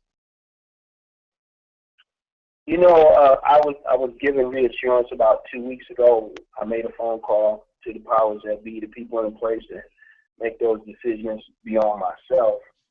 And I said, listen, should we be moving in a different direction? If this kid is not ready to sign this contract, I want to fight someone before the year is out. And we need to move forward into another direction. Should we be doing that? And before I could finish the question, I was basically told, no, it's going to be taken care of. It's going to be done. That was the last thing that I received. So, my contact person, assured me that it will be done and we should not be looking at somebody else. Now, if we're not if we don't have a deal in place to complete this year, and we got to start into next year, then now we got a situation we have to take a look at moving in a different direction. You know, it doesn't make sense to me that we beat Adrian Broner and he gets a fight before us, and he gets a world title fight against, I don't even know who the guy was, but set us up with his brother. I don't care. Now, do you think that this is the fight to be made in the welterweight division? Like, now that Floyd's gone, do you think this is the marquee fight right now? Absolutely. Now that Floyd is doing whatever it is he's doing, right down the street from me, by the way, whatever it is that he's doing, for this moment, whoever wins that fight takes over the welterweight division. That is the king of the welterweight division. And I highly doubt that Floyd is going to come back and fight that guy, but maybe when they get ready to open up this big venue out here that they're working on, maybe Floyd will decide that he wants to be the guy that opens it up, and maybe he wants to take that kind of challenge. I got one last one for you before I pass you to Ness. You mentioned the Adrian Broner fight with Alec Verdiv. What are your thoughts on that? I mean, did that fight mean anything in your opinion? Did you think that was a significant fight for a title fight? No, you know what? Nothing against the people that are putting the fights together and doing the things that they're doing, because I'm a part of those. I live in that world, so I'm not going to criticize them for putting together a fight that they thought would work good for what they were trying to do, and get them a good crowd in Cincinnati and get their fighter a win. That's what it amounts to in my eyes. If they did good matchmaking and good promotion, and they had a good turnout. So nothing against them, but no, I can't name. I don't know a lot about the guy. I did glance at the fight just a little bit, a couple rounds. My main focus was on the Matisse fight, but I did take a look at a few rounds, and there was nothing that I was impressed about at all. Obviously, he wins the fight, and he's got another world title, so that means now Shawn has beaten 4 guys that have got multiple world titles in different weight classes, and Adrian has 4 of them. If he has an interest in rematching us, we can do that, but I don't think he would have an interest in it. It's funny that you bring up rematch, because he had so many choice words to say about Shawn and the loss. It seems almost as if he's in denial, and I should have left you the room to say that yourself, but that's what I'm hearing when I hear a guy who lost the fight say, I didn't lose that fight. I lost that, like he's blaming it on himself. He's saying it wasn't Shawn. No, I haven't, I guess a couple people mentioned to me that he made some comments about Shawn. Obviously, Shawn is not going to respond to him. It doesn't bother him at all.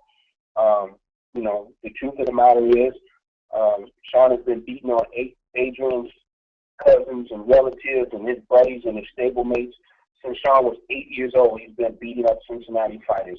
That was nothing. Adrian knew going into that fight he had no chance of beating Shawn. His coaches knew they had no chance of beating Shawn. Everyone that came through that system of the amateur program, even Rashi Warren, who was a 3-time Olympian, who was on national teams with Shawn, knew that Adrian was not going to win the fight. The bullshit that he sells to everybody else, we don't buy it. So, we know exactly what was going to happen. We knew if we threw more punches at him in the first round than just a jab, that he would grab, hold, run, duck, dodge. So in the first round, Shawn wasn't even allowed to really use both hands. We didn't want the guy to, run out of the ring. So it wound up being a fight where, he held and ducked and dodged. But the reason for that was because he knew if he let his hands go with Shawn, he would get knocked out. That's the truth and reality of the situation. Like the Postal fight, if the guy we previously lost to, Kell Brook, was made to have to use defense with his hands or his footwork and fight Shawn straight up, we're sure the outcome would have been totally different. We look forward to an opportunity to rematch that guy one day. But at this point in time, there's bigger fish to fry, a la Keith Thurman. So we just need a little Adrian to go ahead and do what he's doing. Unless he's interested in rematching this, we'll let him do what he's doing. We won't give it any second thoughts. But our main focus right now is Keith Thurman and the other guys in the 147-pound division who actually, pose a threat and challenge us. Adrian wasn't a challenge to us. The only challenge we had there that night was a guy that was, surviving. And because of that, Shawn went into the 12th round figuring, he's not going to do anything. And Shawn, literally let his guard down. And, of course, we don't have to coach for him to deal with that anymore. I just make him sit there and look at it and tell him, there you go, that's what you don't want to do again. Hopefully someone like Keith thinks he can land that punch, or maybe Floyd thinks he can get up off of his couch and come and land that punch. So we have a lot of trouble, we always have, getting guys to fight us. So, we're looking forward to getting this fight and taking over this division, and hopefully at that point, guys have to challenge us. Now, Ken, why do you think Adrian Broner said, that's it, I'm fighting the guys I want to fight? I'm, basically saying he's not letting anyone make decision for him. I mean, is that how it may work in that world? Can you be forced into a fight? He was forced into a fight because of his financial situations and his lifestyle. He didn't have any choice but to take the fight because he don't have no money. He knows that. He knew he needed the money. When you got that many babies to feed, it's nothing. It's no news to anybody. The kid got a football team at home, so he got to feed them. Along with his other habits. So he forced himself into that situation. If he thinks now he's going to pick and choose who he fights, good luck with that. I hope maybe that works out for him. Truthfully, if you were bringing a fighter along, you couldn't do a better job than what they did with Adrian. Got 4 world titles, and we can probably only name one guy that he beat for the world title, and that was arguably a close fight with Paulie Malignaggi. And we know what happened with Shawn Paul Paulie. That essentially ended everything for him.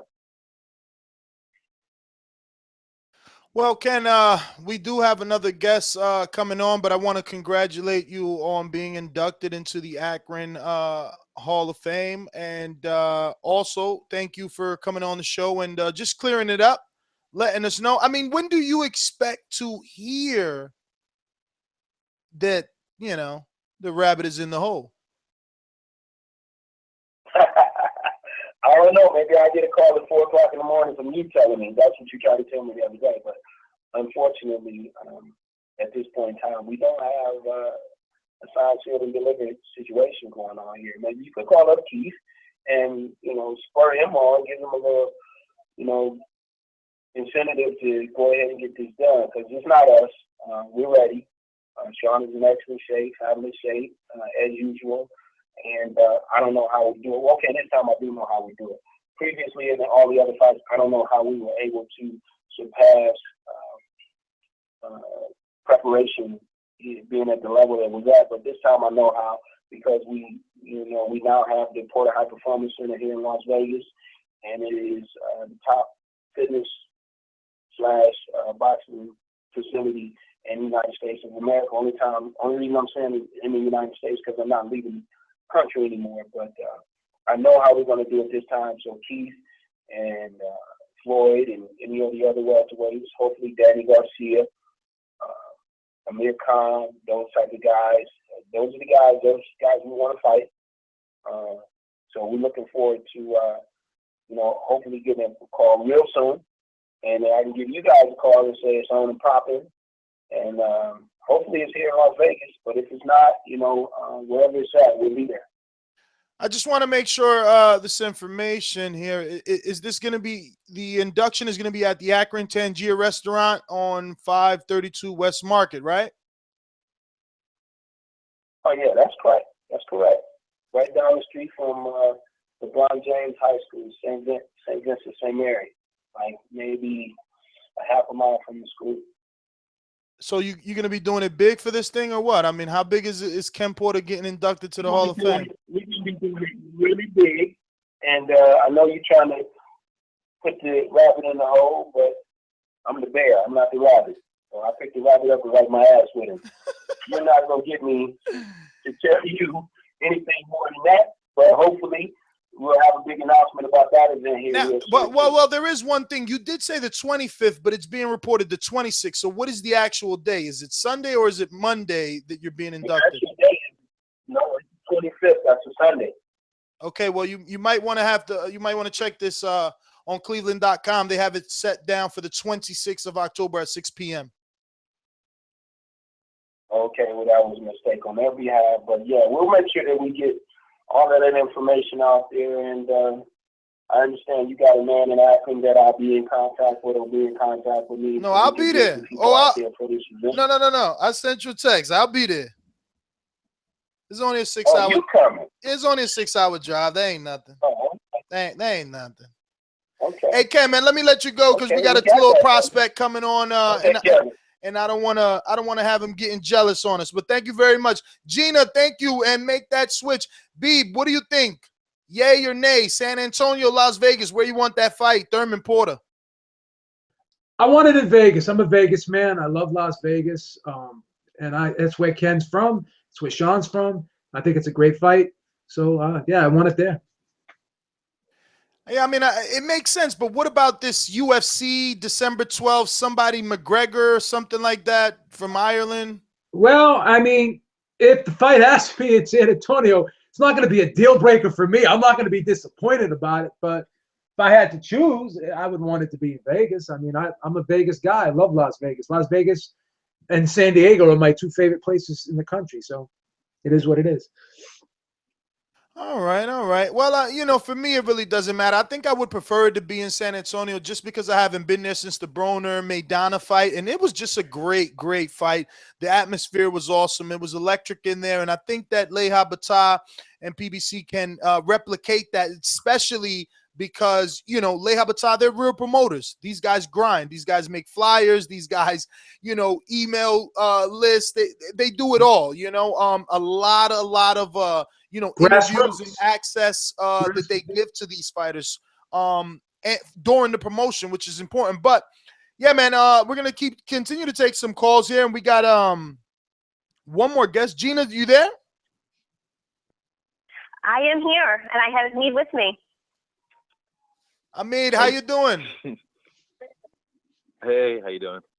All right. Well, we're happy to have you, and we want to thank you for giving us the opportunity to interview you. I'm here with my co-host Joe Habib, and I am Nestor Gibbs, and we just want to ask a few questions and see how you're doing. Thank you. It's a pleasure, and nice to meet you, Joe and Nestor. Let's do it.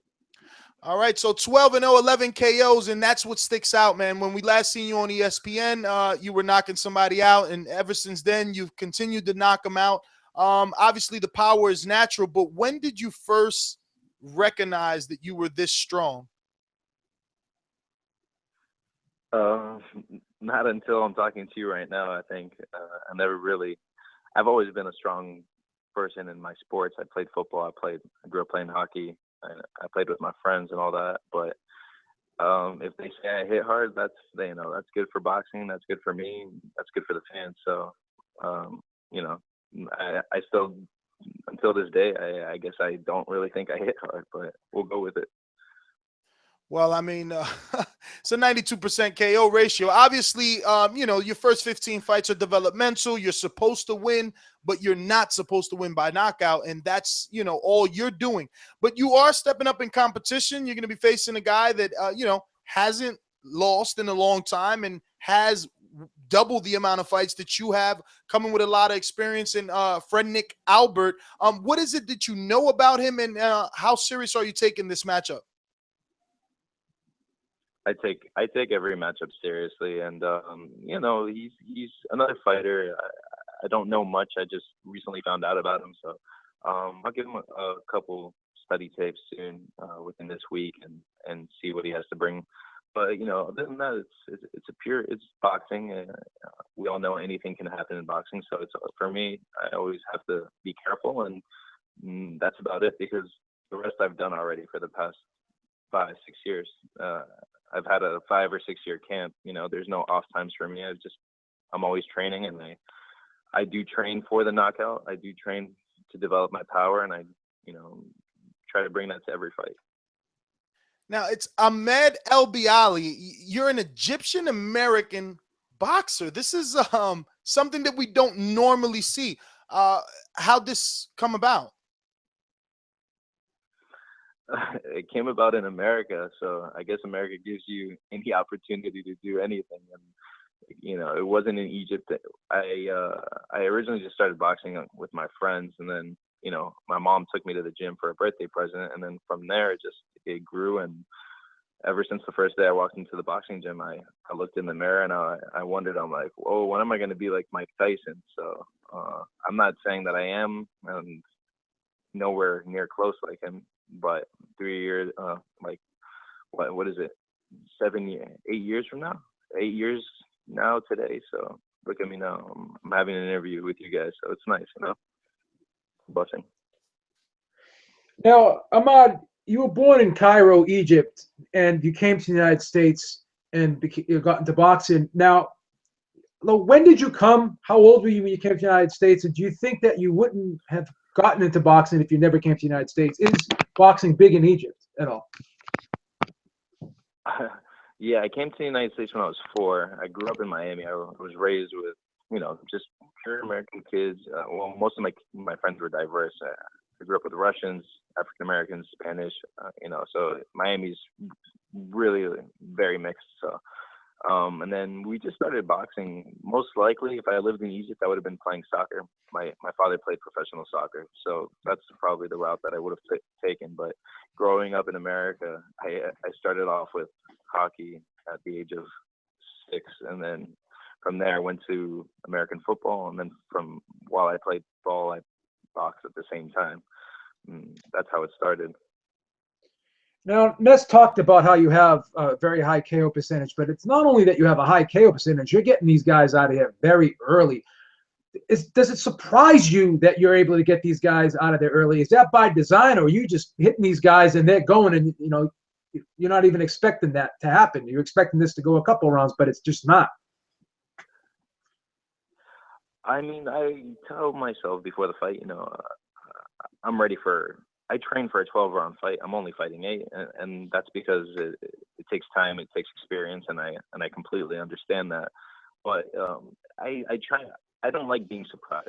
I like to know everything. Surprises aren't too fun in boxing, so I train for what I train to do is exactly what people see when they see me on TV. I mean, me and my coach, we focus on punching power. We understand that in the professional game, it's way different than the amateurs. It's not about, there's no scoring systems, it's pure judging. People like power. Power ends fights quickly. Power gets you home quickly and safe. So in this world of, the Floyd Mayweather being the most popular boxer in the world, he's known for the technical aspects of the game. Andre Ward's another guy known for the technical aspect of the game. But it seems like now that Floyd's gone, you got guys like Sergey Kovalev and Gennady Golovkin who are getting all the attention because of their power. Are you cognizant of that? And do you try to be exciting just so you can become popular and follow in those types of fighters' footsteps? How important is that to you? It's very important to me. I think naturally I'm never gonna be like a Floyd Mayweather.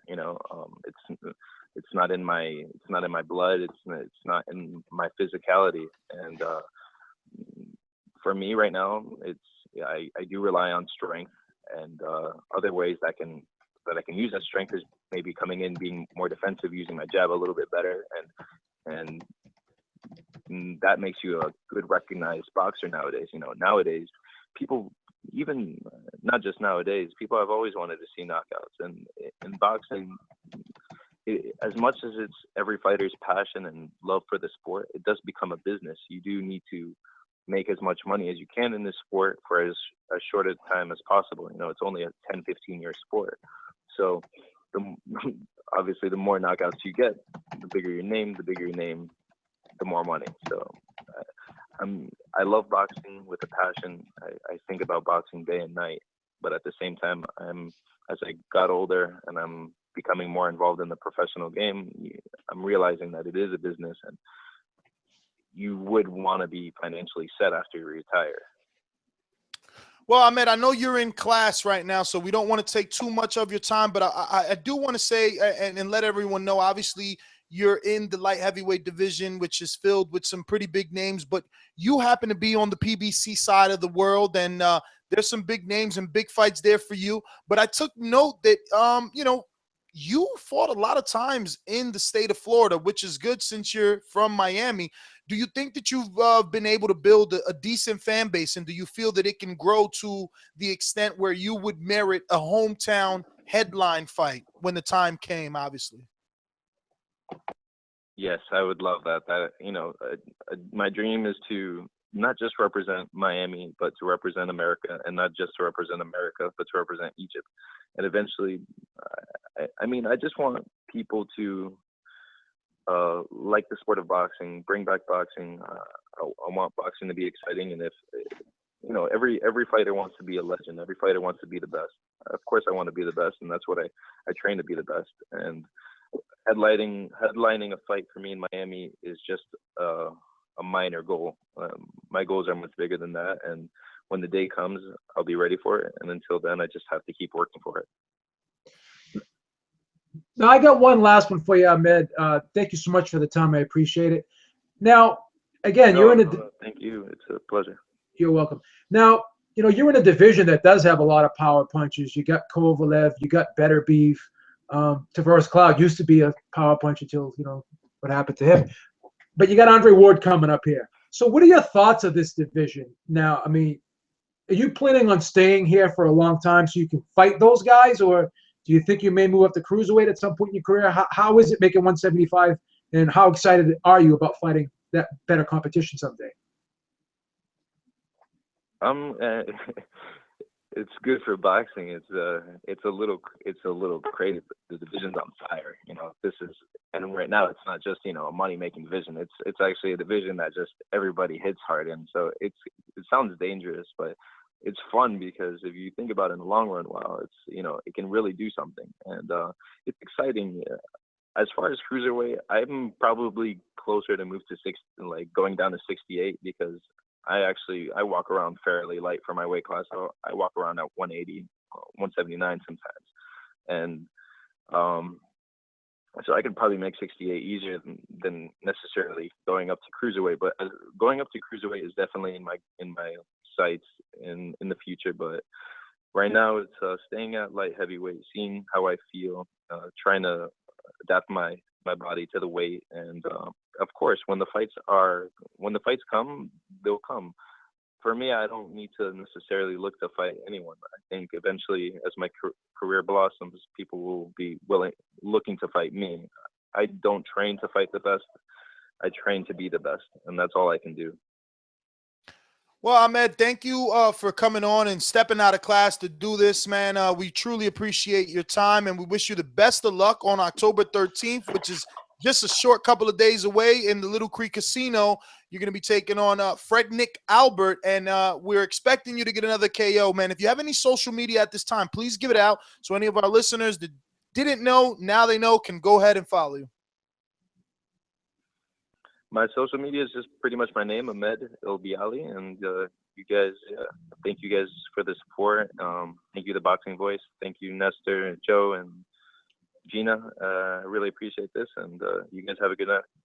All right, brother. We're going to be getting you back on because we're hoping another highlight KO reel there. Gina, thank you. Thank you. Thank you. All right. So, guys, without any further ado, you guys know that it's Thursday, and usually we're at 8:30, but we had our guest scheduled. But, 8:30 on a Thursday usually means get your papers ready, get your pens. It's time to write down some numbers because it's beating the odds with Beeb. I was a hell of a handicapper. I can tell you that.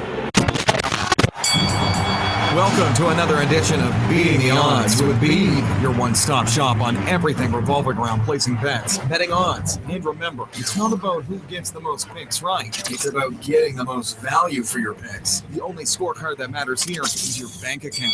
I was so good that whenever I bet, I could change the odds for every bookmaker in the country. All right. The fight we're going to be talking about this week is Diego Magdaleno versus the WBO lightweight champion, Terry Flanagan. And just a side note here for people who don't know, Terry Flanagan is the first Englishman to ever win a world lightweight title. Okay. Now, Diego Magdaleno is a plus 130 in this fight, and Terry Flanagan is a minus 150. So that means if you bet Magdaleno, you'd have to bet $100 to win 130. And if you bet Flanagan, you'd have to put up 150 and you only get 100 back. Now, this fight is going to be in Manchester, England. So Flanagan's definitely going to have the hometown advantage in this one. Now, a lot of boxing fans already know who Magdaleno is, but not many of us know who Flanagan is. And because of that, you know, when this fight was announced, and I know Diego Magdaleno because he's been on television several times, and I'm sure a lot of you guys know it. I started doing some research on Flanagan, so this fight had piqued my interest a little bit. Now, Flanagan is a very big lightweight. He's 5'10". He's got long arms to go along with that height. You know, in his last fight, he won the vacant WBO lightweight title against hard-hitting and the usually durable, you know, Jose Zepeda. Now, unfortunately, you know, Zepeda dislocated his shoulder in that fight and was unable to continue. He retired on his stool. But, you know, for the early parts of that fight, for as long as it lasted, Flanagan definitely was in control, kept the fight in the center of the ring, and was able to keep Zepeda at the end of his jab. So ring generalship was definitely on display there on Flanagan's part. Now, as I said, I did some research, and I watched the fights that he fought against Jordan Vasiliev and Martin Gethic. And I thought he showed some power in those fights, and he showed a little bit inside game. You know, and also Flanagan has a stoppage win over the 2013 version of Nate Campbell. So after reviewing Campbell and looking at all these fights and, you know, just taking a look at the YouTube footage of this guy, he seems to me to be a very solid fighter all around. Now, Diego Magdaleno is the smaller man. He's 5'6". He's got a 69-inch reach, so he's definitely a smaller guy here. You know, after following Magdaleno the last couple of years, I believe he has natural talent, but it just seems to me that he can't figure out whether he wants to be a boxer or a puncher. You know, in his recent fights, he's shown to be very aggressive, but because of that, he's, you know, shown some defensive liabilities as well. You know, he's been throwing wide shots, and he's also been knocked down 3 times in his career, most notably in his fight against Rocky Martinez. So he can definitely be hit. You know, he's got a wide stance. So sometimes I think that balance is a little bit off. So overall, you know, I just feel like Flanagan has too many things in his favor here. You know, he's got the size advantage. He's got the home field advantage. And I even feel that he may have a little bit more polished boxing skills to go along with all that. So I don't mind putting up 150 to make 100 here. Now, I feel like we got a safe play here. And, you know, we really don't have to break the bank on this one. You know, 150 to make 100 is not that bad. It could be a lot worse. It could be Flanagan could have easily been a 2-1, maybe 3-1 favorite here. So I like Flanagan here, and I don't mind laying a little bit extra on this one. And I'm recommending, you know, giving up the 150 here and laying something on Flanagan. So Flanagan is definitely the pick here. Beeb, do you want to take a call on your segment? Absolutely. Absolutely. EJ, talk to us. Yo, what up, Nez? What up, Beeb, man? Hey, man, I just called to address the Flanagan situation.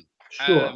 Flanagan versus John Thompson, man. John Thompson's gonna whoop that boy's ass. Wait. You got the wrong guys mixed up. Flanagan's fighting Magdaleno. Thompson's fighting Liam Smith. And you're from the UK, man. What's going on with you? Oh, man. It's 1 a.m, man. You're absolutely right, Nez. Yeah. All right. Let me start again there, yeah? All right, so Liam Smith, he ain't fought nobody. Everything you said was absolutely right. You ain't hating on the UK. You breaking down the resume. He ain't fought no one. This guy, John Thompson's fought in the boxing. You know, he upset the favorite. He's the favorite going in. But he's the underdog over here. They actually think he's gonna lose. And I agree with everything you said there, Nez, about that fight. And then on the Terry Flanagan, the Terry Flanagan fight, facing what's the guy's name, Magdaleno. That guy's gonna win as well. The resume, strength of resume, who they fought. I think that the American dudes coming over, I think they're gonna win. And I think you're right, it might get robbed on the scorecards. I think you said that was absolutely right. Also, I want to address what James was saying about Broner. Like he's saying Broner, he ain't as good as Brandon Reyes. So how would Brandon Reyes face against John Molina? I think that would be even fine. Look what Broner did to him. Like Broner was supposed to be the next Mayweather. I don't know how they even put in the same class. Like Broner has lost against fights that he shouldn't even took in the first place, and he was fighting out of his weight class. Remember, he came from lightweight to welterweight. I mean, what are we talking about here? Brandon Reyes didn't even fight the best in his weight class, and he arguably lost. Who's that guy he lost to? There's one guy he arguably lost to, in the lightweights. Come on, man! Like you can't even put them in the same sentence. But everything you said, Nez, about the UK guys there, they ain't that good. They're gonna get exposed, and John Thompson's gonna knock out Liam Smith. Liam Smith, I saw his last fight, Eric Ochan, who I basically know as well. Eric Ochan won that fight, but because it was in Liverpool and he's a favorite, Smith got the decision. I don't care what anyone else want to tell me, nothing. That guy's, I ain't gonna call no guy, no fight, no bum, but they ain't that good. And everything you said was absolutely right. Nez, a shout out to Nez in the basketball court over there on New Jersey on the Sunday, man. Good to see you playing basketball, man. You repping it up.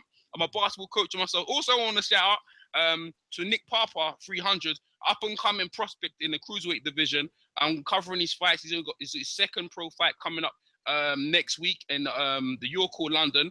I got some footage on my channel, EJ Boxing Live. Go and check it out.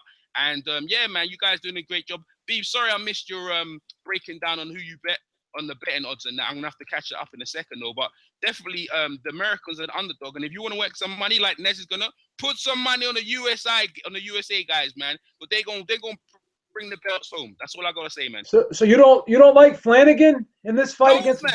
No. Oh man. My God. No, man. Listen, hey, let me tell you something, bro.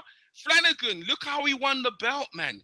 Look how he won the belt on the head. That's not the way he won a world belt, man. Now he's got a legit guy. If the Americans, if the UK guys beat them, I'll give them props. But they ain't getting none right now. They're not getting none right now. The only thing is, it's because in the UK, on the scorecards, I think the Americans are gonna get bumped. But nah, man, he ain't that good. I'm not, bro. He ain't no. So you think he ain't that good?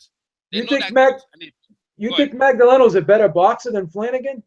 Yeah, man, Magdalena should. Yeah, bruv. You know. I like Flanagan in this fight. I know. Yeah, look, you yourself. Nah, bro. Them guys are not. Look, you yourself. Yeah, America. Yeah, some of the guys come from America, some hard situations. Not like the UK guys don't, right? James DeGale, not like they don't. But these guys that who they've been fighting, they've been managed very well to look good. You know what I'm saying? Like that's what it is. And I'm surprised that so many are underdogs. Maybe there's some things I don't know, because I'm going to give you some inside information. When Frank Warren brings fights over, he knows they're going to be jet lagged from the training. Make sure they're in a hotel where they're not getting good food. And maybe that's the situation with some of these USA fighters. And I know that's what Frank Warren himself does to some. Yeah, but let me just EJ, let me cut you off because this is his segment. I thought you wanted to talk about the odds. What I will say in reference to John Thompson and the fact that he's a plus 250 is that he has family in Ireland. Well, not Ireland, Bathgate. Excuse me. Is that's the name of it? EJ, is there again? He has family where? In Bathgate, right? That's a town in UK. Nah, man, there's no Bathgate, bro. It's probably like in South London, but I know what you're talking about. Probably something at Battersea. Is it Battersea? I thought it was Bathgate, but it doesn't matter. The point is he's got a relative out there, so he's been out there. So there is no flux time. He's not getting adjusted. He's been adjusted. This guy, eyes on the prize. That's where the money is. I'm going to bet. Look, I'm creating an account as we speak, and I might be emotional because I know Thompson. He's from my home city. Maybe I'm wrong, but fuck. At a plus 250 with two scalps under his resume and this kid Liam Smith with none, too easy. EJ, thanks for calling in, brother. All right, man. Thanks, Liz. All right, babes. Lay out. Peace. All right. Beeb, so, I mean, talk to us. I mean, get behind these numbers. You got a guy calling in. You want me to get another call? See if somebody else.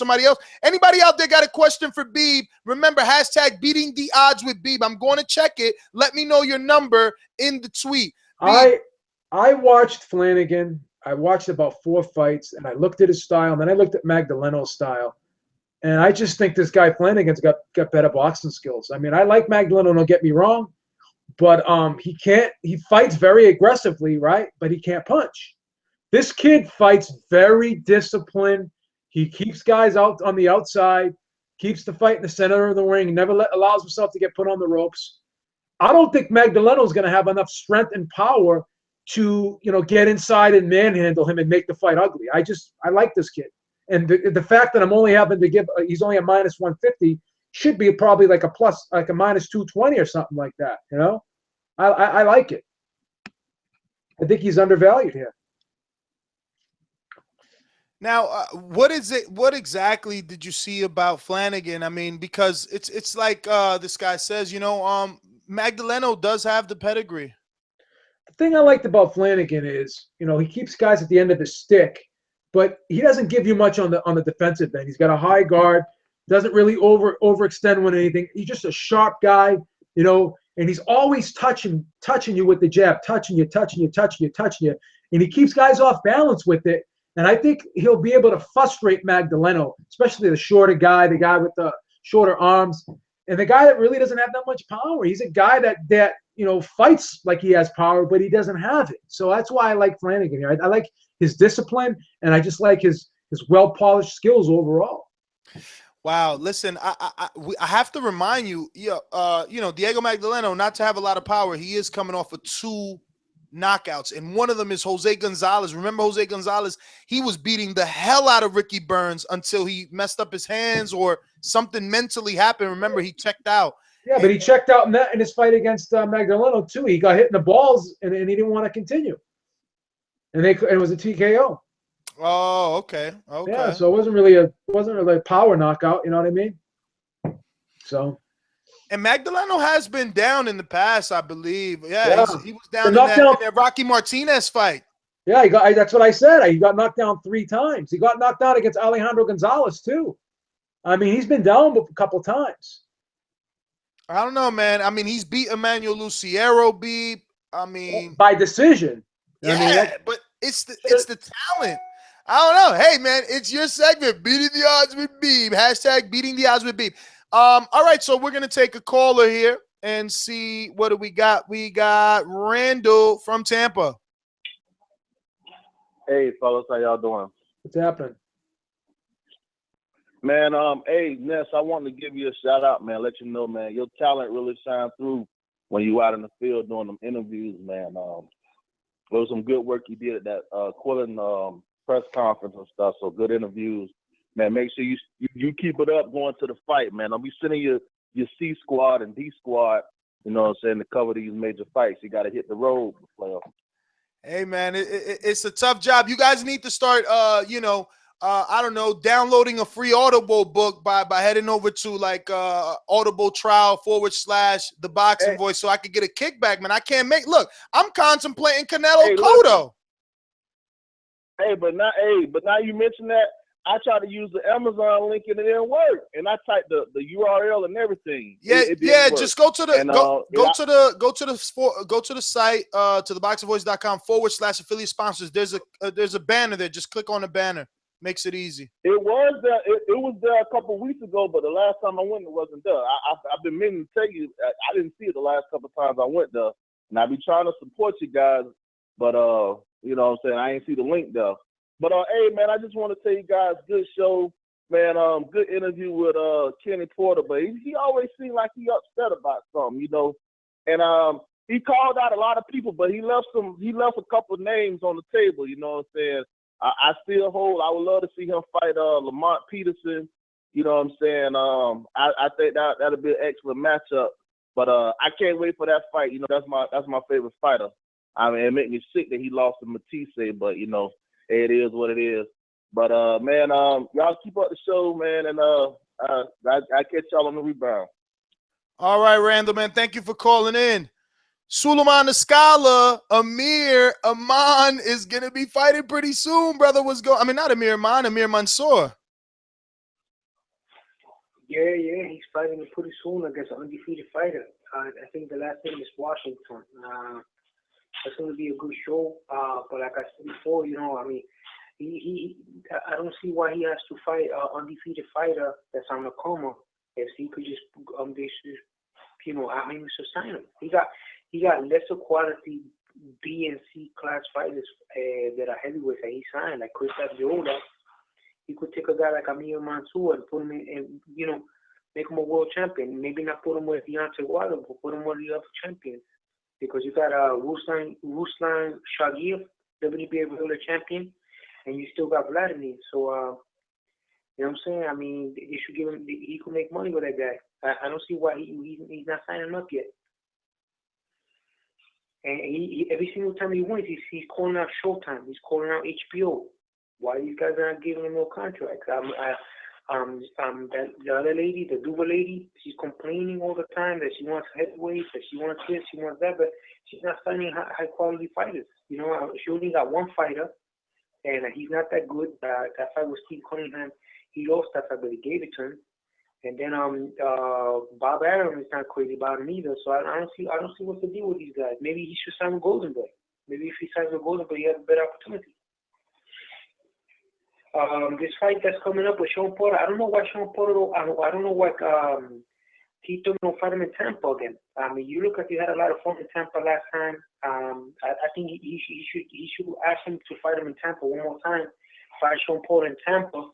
He's familiar with that area, and he's a bigger draw than Shawn right now. So I don't see why he don't have the preference for that. Anyway, you guys have a good show, and thank you for giving me the time. All right, brother. Well, thank you for calling in, man. Thank you for calling in. Truly appreciate it. And, Remember to rate us 5 stars on iTunes. Jersey 7. Get crazy, get wild, let's party, get loud. If you want to have fun, do something crazy. Yo. This is great. I have a lot of shit to say. I didn't get to call in after the weekend's fights or before or the Thursday before the Matisse fight. But actually, no, I did.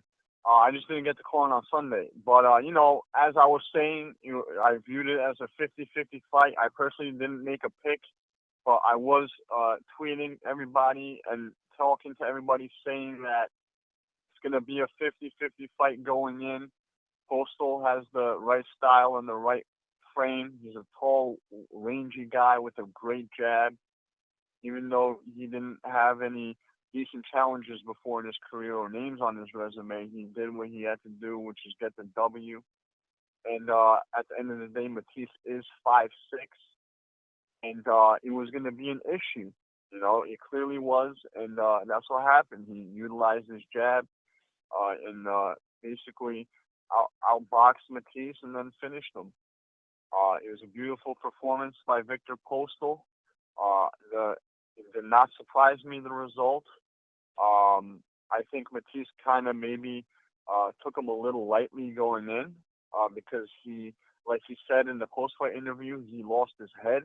He thought he was just going to be able to walk through Postal's punches and get to him. But, that was not the case. Postal has very good legs.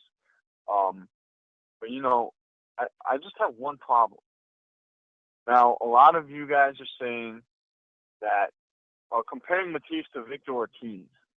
Now, I have a big issue with that, and this is why. When Victor Ortiz quit against Maidana, it was in the fight that was more than winnable, and he was up on all the scorecards. At least 2 of the scorecards, at least. When Matisse quit, and he did quit, he broke his orbital bone, and he was in a fight that he was losing every single fucking round, except for maybe one. And that was nice, by the way. The ref told that he started coming on, but Postal eventually made that adjustment and was strong in the 7th round again. That shows you can make adjustments. But, going back to what I was originally saying is, please do not compare Victor Ortiz to Lucas Matisse. And on top of that, Victor Ortiz quit like 5 fucking times, all right? This is like Matisse's first time quitting, and I forgive him because he was getting his ass kicked throughout the whole fight and getting outclassed, and I believe he did break his orbital bone, even though that's not a fact. That's just what I'm assuming.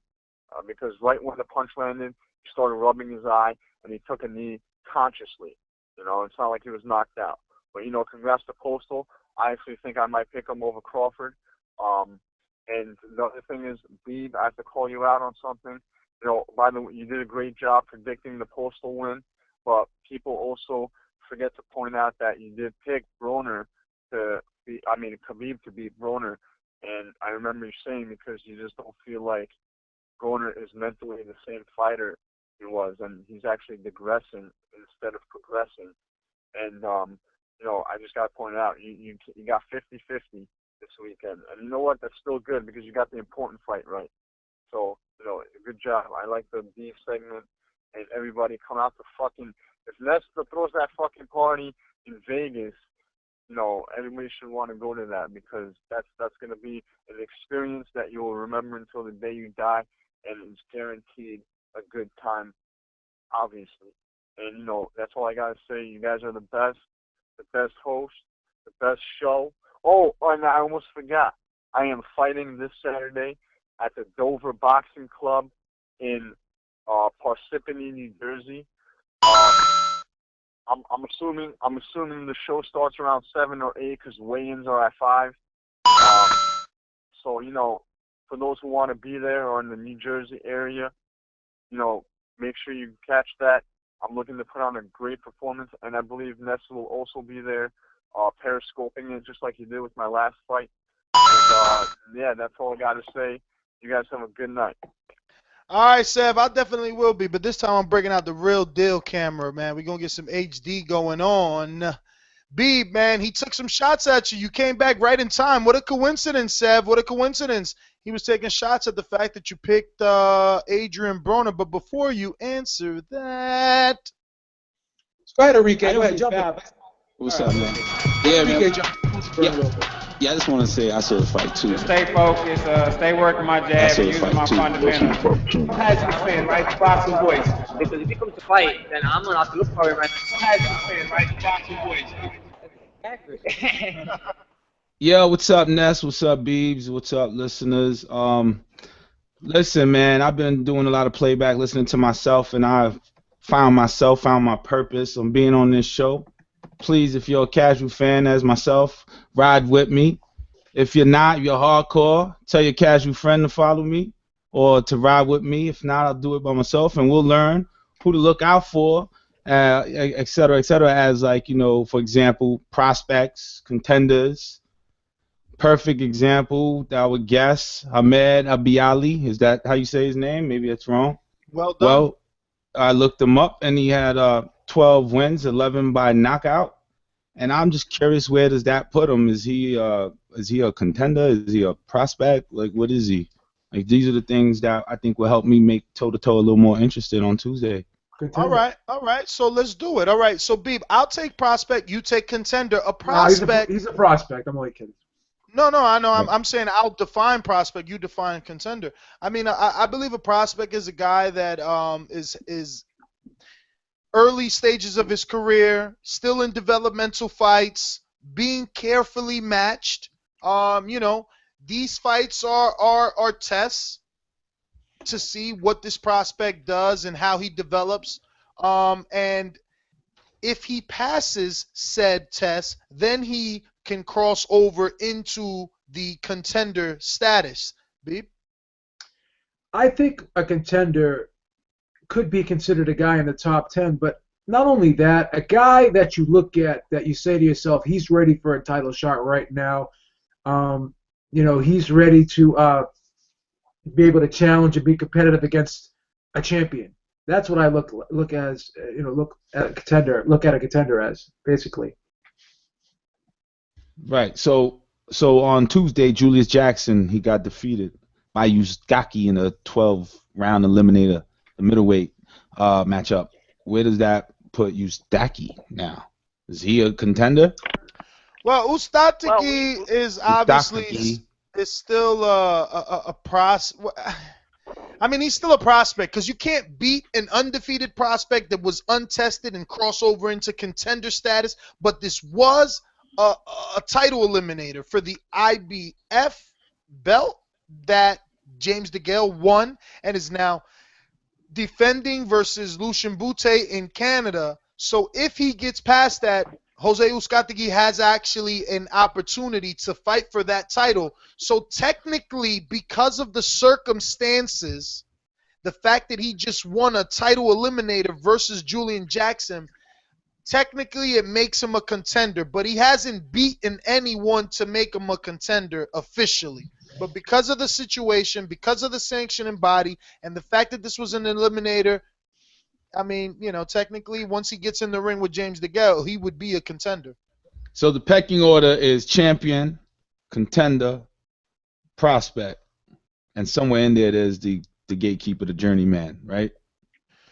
Yeah, I mean, I would say champion, contender, journeymans, gatekeepers, then prospects, because prospects need to beat gatekeepers and journeymans in order to transcend and become a contender. Yes. They need to beat certain guys in order to become a contender. So journeymans like Chop Chop Corley, and I hope people don't take offense, but these are the terminologies used in boxing.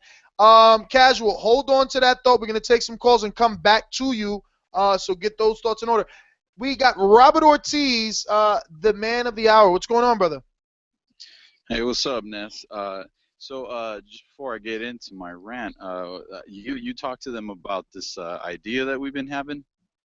I actually did not say anything at all because Mario has been in and out all day, and I just think he does a good job of kind of explaining it. So I wanted it to be plus I want James to be on too. We're gonna do it. We have an announcement for you guys, our loyal listeners. We're gonna be doing another TBV experience. This will be TBV experience number 2, and we're thinking of doing something special for you guys, man. A lot of perks and whistles and bells. And, hopefully that happens. Hopefully we announce it Sunday if all the guys are on and all the details are in order.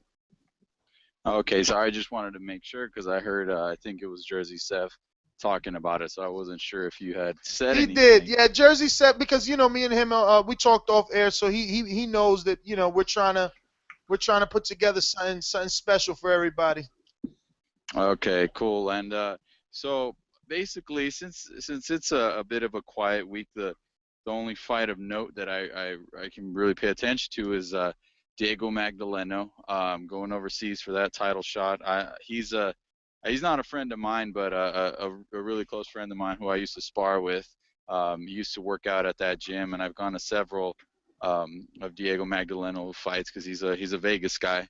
So I'm definitely rooting for him. I hope he gets the win, but not too sure, man, because he is lacking in that power, man, and I've yet to see him really be a disciplined boxer. I mean, Tim Bradley has been an aggressive offensive guy, but his skill set is so high that he can get away with it without having that much power, and I just don't know that Diego's in that same class to be able to beat someone overseas and all that stuff. So, to go with your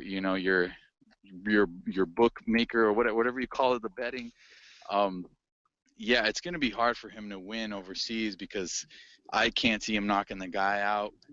We know how judges are. We're not dumb. And I don't know, man. I just don't know anything about the other guy. So I'll be trying to watch it. How do I watch it? Probably have to. I shouldn't say this, but you're probably gonna have to stream it. All right. Well, I will be streaming it, and I'm excited about that. So there's that. But one thing, me and Nestor had a discussion this morning, and this is gonna. Yo, please don't contaminate the show. Please don't contaminate the show. I'm talking to Beeb now because Beeb is a co-host. So I'm gonna ask Beeb. So I'm gonna ask Nestor to just chill out for a minute and let me talk to my friend Beeb here for a minute. Well, thank you. So I was watching the fight game with Jim Lamley, and we know that HBO does have their own agendas because they have to sell their product or whatever. But I was looking at Jim Lamley's new pound-for-pound rankings, and he managed to put Andre Ward at the #1 spot. I have a lot of problems with this, and the reason why is because, as Ness likes to say, Triple G, we know he's a great fighter. We know that. There's no question about that. But you can't call him one of the pound-for-pound best because he hasn't really beat anyone that would suggest that. Well, Andre Ward has, but he hasn't done it in a long time. So we don't know how good Golovkin is because he hasn't beaten anyone, but we also don't know how good Andre Ward is anymore because we haven't seen him beat anyone in 4 years of note. Yes. So yes. my question to you, Beeb, is do you think that Andre Ward right now merits that sort of ranking, mythical or not? I'm going to be honest with you. I'm not a huge pound-for-pound guy, but I do have a ton of respect for Andre Ward. But your point's very valid. I mean, and you're not the only one to have brought this point up, because a lot of people have said, Andre Ward hasn't really fought anybody. He hasn't fought a good fighter in a long time. So is that last fight really enough to go by? It's so I don't have a problem with people saying he's number one, but I don't have a problem with your argument either. So I'm gonna kind of be in the middle here because there's an argument either way. And to be quite honest with you though, your point has a little bit more credibility because a lot of even the Ring will say if you're inactive for a certain period of time, they drop you from the rankings. Okay, so he came back, but he didn't fight a really great fighter. So, he fought someone that a lot of guys could have already have beaten in that division. So based off of that, do we automatically say he's as good as he was before he took the hiatus? So and not only that, B, but also I'm looking at the fact that I don't quite know where he fits in a weight class because he did fight above super middleweight. And we don't know where he's going to go. And if he is going to chill at 175, if maybe that time off, maybe he's just grown and he can't make the 168 limit anymore. We don't know right now. But if he's going to go up to 175, there are some killers up there. Yes. Only Kovalev, and that's a guy that he can lose to. And I mean, where would that put him? So right now, there's just so many question marks surrounding this guy. Yeah. And I'm finding him creeping his way into everyone's pound-for-pound number one spot all over the place now. Yeah. And I don't think it's right because I believe he doesn't have to prove himself all the way over again, but he certainly has to prove that he still got it.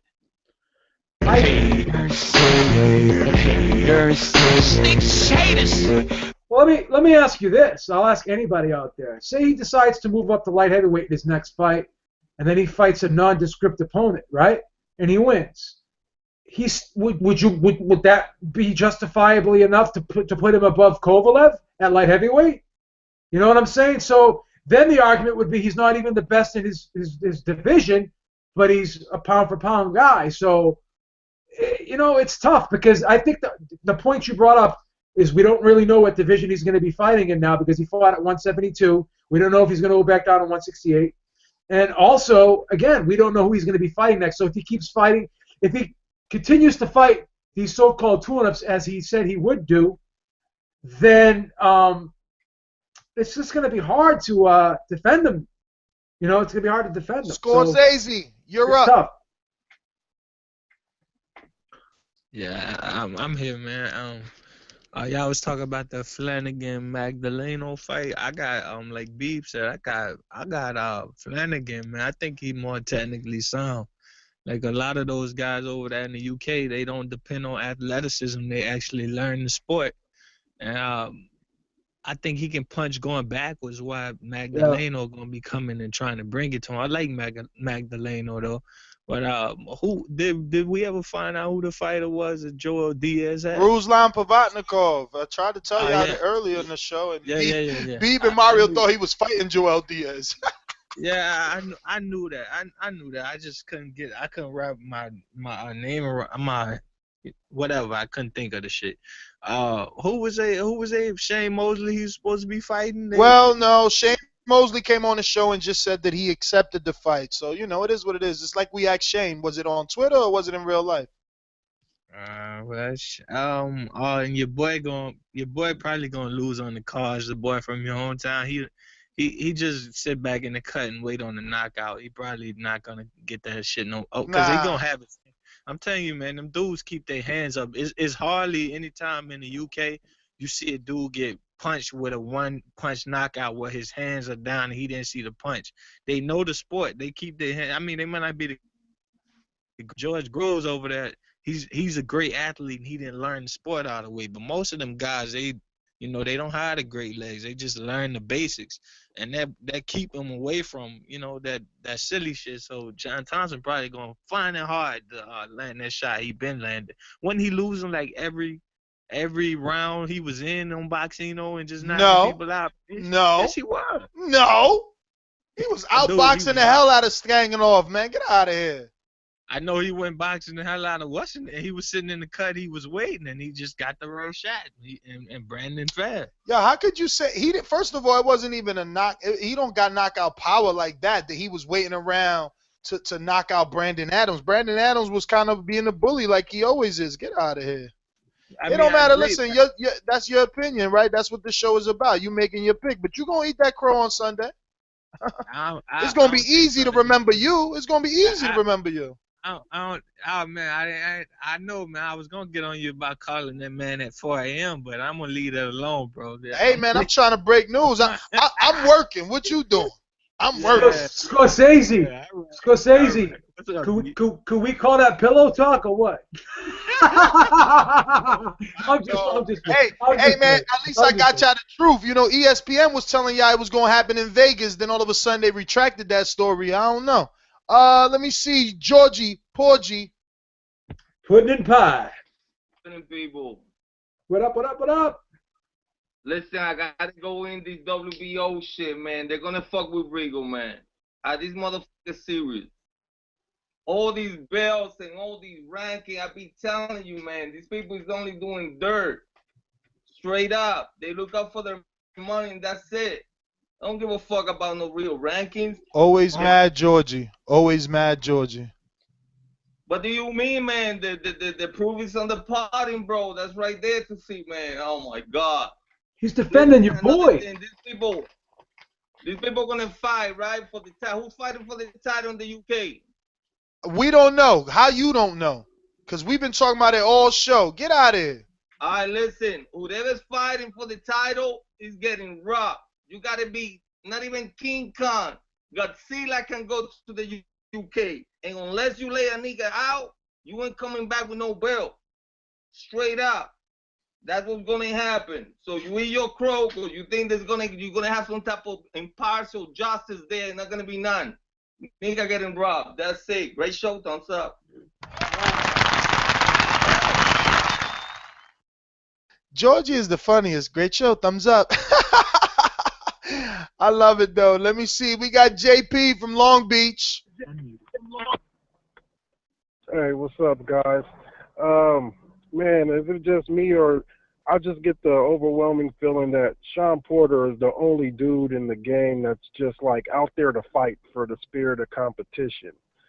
And, just feel like everybody else is posturing and taking, the fights that's low risk and, high reward. But I feel like Porter is a guy that's out there that's looking for just to fight the best guys to know if he's the best or not. And I can respect that a lot. I mean, he's not my favorite dude or anything like that, but I can respect that in a fighter. As far as Ward goes, as far as the ranking goes, kind of in the middle on it, because it's like, do you lose your throne because you're inactive over a legal issue? He had been at the 2 seat for years, and, I guess rightfully you haven't lost. You default moved to 1, but I don't know. But as far as I like to give a shout out to all them fake tough guys on Twitter and in the chat with them fake avatars. Shout out to you pussies. Great showing this. Let's do it. A lot of emotion. That's what I bring. A lot of emotion. I'm out, guys. Hey, JP, hold on a minute. Aren't you Family First on Twitter? Yo. Yeah, hey, yeah, man. What's up with that? I want to, is y'all gonna do that thing? Well, it's looking like it's a green light, but you obviously know there's going to be a cost associated to make the function happen. Hopefully people are, hopefully people are really interested. But are you in the area that you would be able to make it? Because we're going to do it. It's going to be limited. I'm only going to, I can't let every listener come, So we're thinking maybe 10 of you guys only. And I know that's a little number. Damn. Hey, man, hey. Come on, Ness, man. We're trying to meet the family and shit, man. Hey, Bring some more cats out listen, there. but Come on. I think it's going to be the illest night of your life. I mean, think about it. Miguel Cotto, Canelo Alvarez. No doubt. Beeb flying from Boston. Lands in Vegas. He's got the fucking pushback. He's got gel in the pushback. He's looking 20 again. You know what I'm Cut talking to the about? girls walking on the strip. You got Mario. Hey, probably be the type of cat.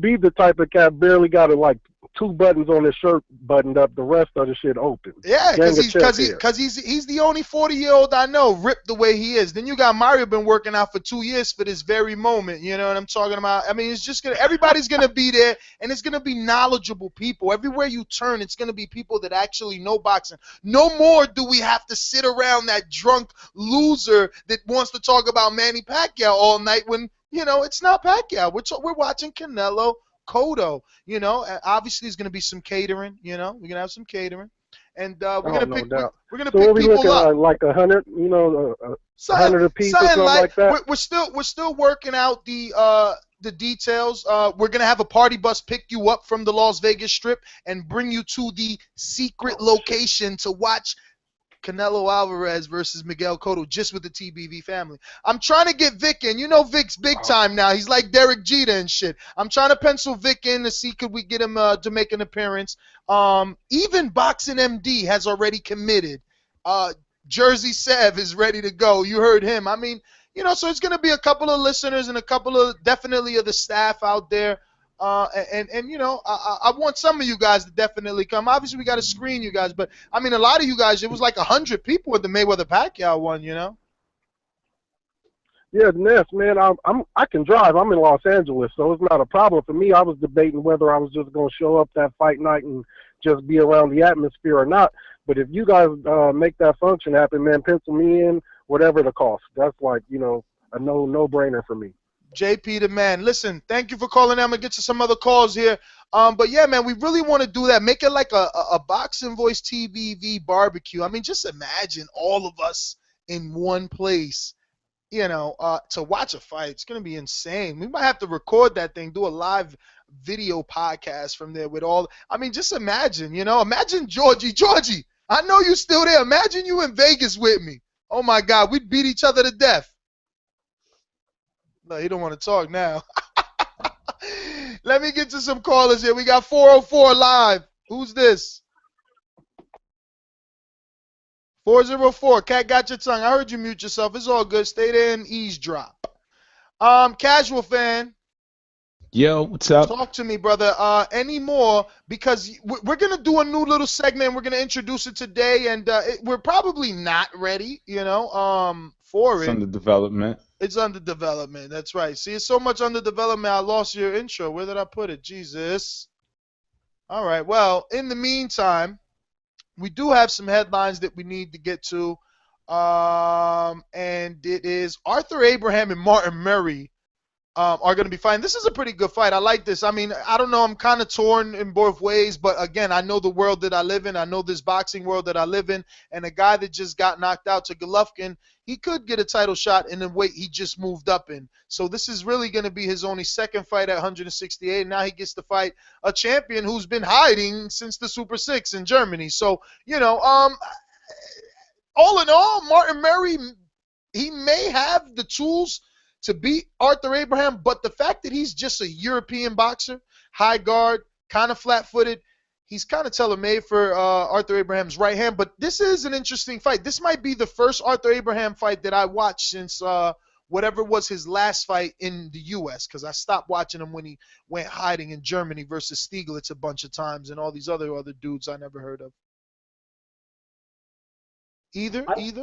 I think it's a good fight. I think it's a good fight because I think the style of Abraham could be problematic for Martin Murray, because Martin Murray's not a really aggressive guy either. So if you don't really press Abraham and throw a ton of punches at him, then, you know, every now and then he could lull you to sleep and just explode on you at any minute and get you out of there. So I like the fight. I think it's intriguing.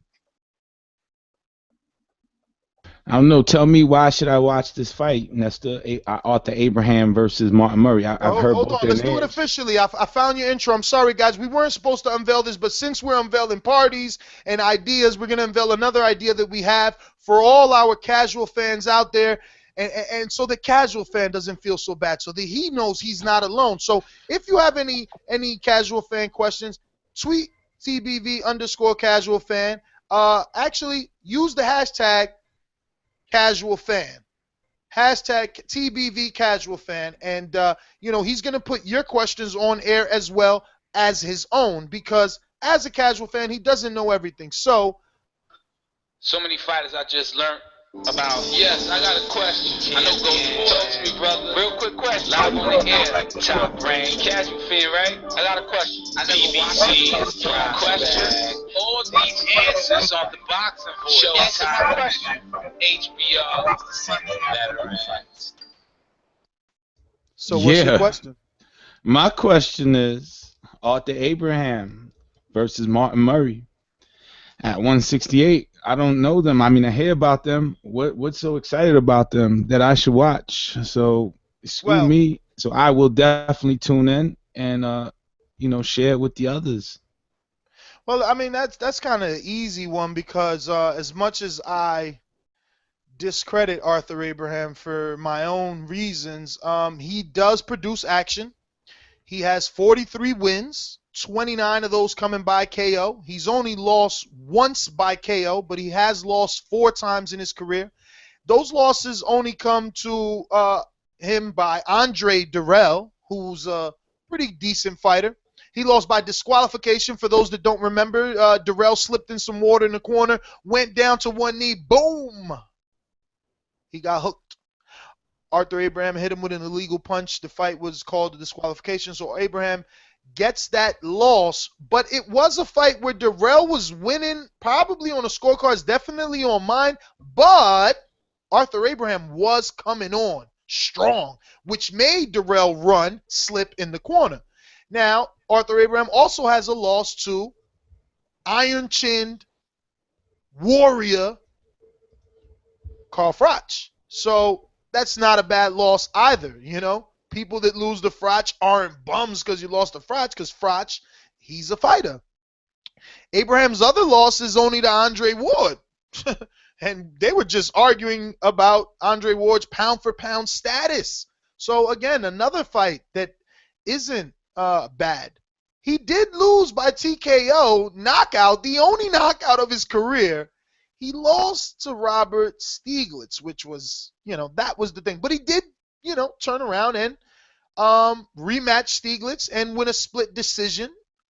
But my problem with Arthur Abraham is that he's always fought in Germany or somewhere over there. The few times that he's fought in America was once with Edison Miranda. He fought Andre Durrell and obviously Andre Ward.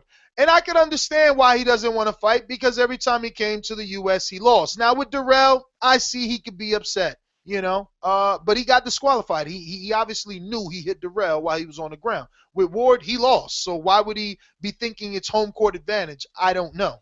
With Froch, it was in Nottingham, I think. No, in Finley, actually, because they wanted neutral ground.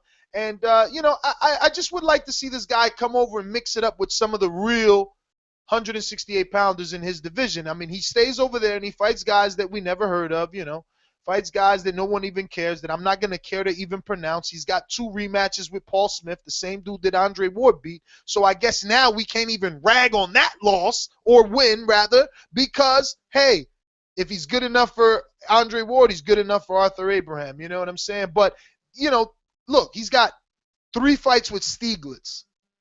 Then he's got 2 fights with Smith. I mean, I don't know, but he is good for what he is. A boxer beats him. Durrell could have beat him, but you got to not get hit. I hope that answers your question. I don't know. Beeb, do you want to add any more? Do you need to know who Martin Murray is? You should know who Murray is. I know him. I just want to know what styles am I all going to be presented that night. So is it going to be a boxer versus brawler, brawler? No. With Abraham, you're definitely going to get a come forward. Yeah, Robbie, we hear you. You're up next. We're gonna get a come forward right hand over, like a lot of overhand rights, but he's in a high guard, kind of a peekaboo stance. It's that European stuff.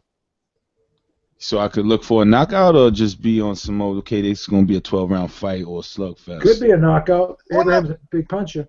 He is a big puncher back in the day, though, because, I mean, going over, he hasn't, his last knockout is now over Stieglitz, okay, which was the most recent in his last fight. But again, Stieglitz being lesser opposition, you know, other than that, he hasn't even gotten a knockout, man, since 2012.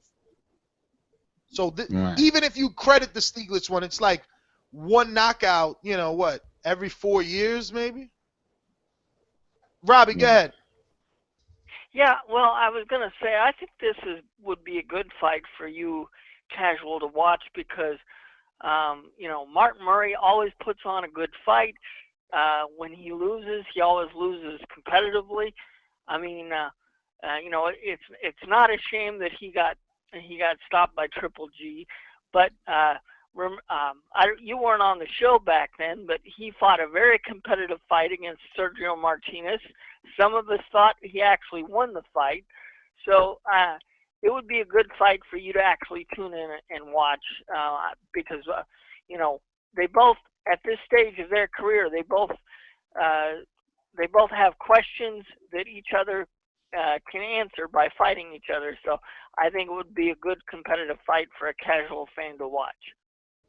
And thanks for reminding me about it, him fighting Sergio Martinez. I now remember Martin's look. I know who he is now. He wears stable shoes, meaning he's planted in when he punches. Yes. So yeah, I know who he is now.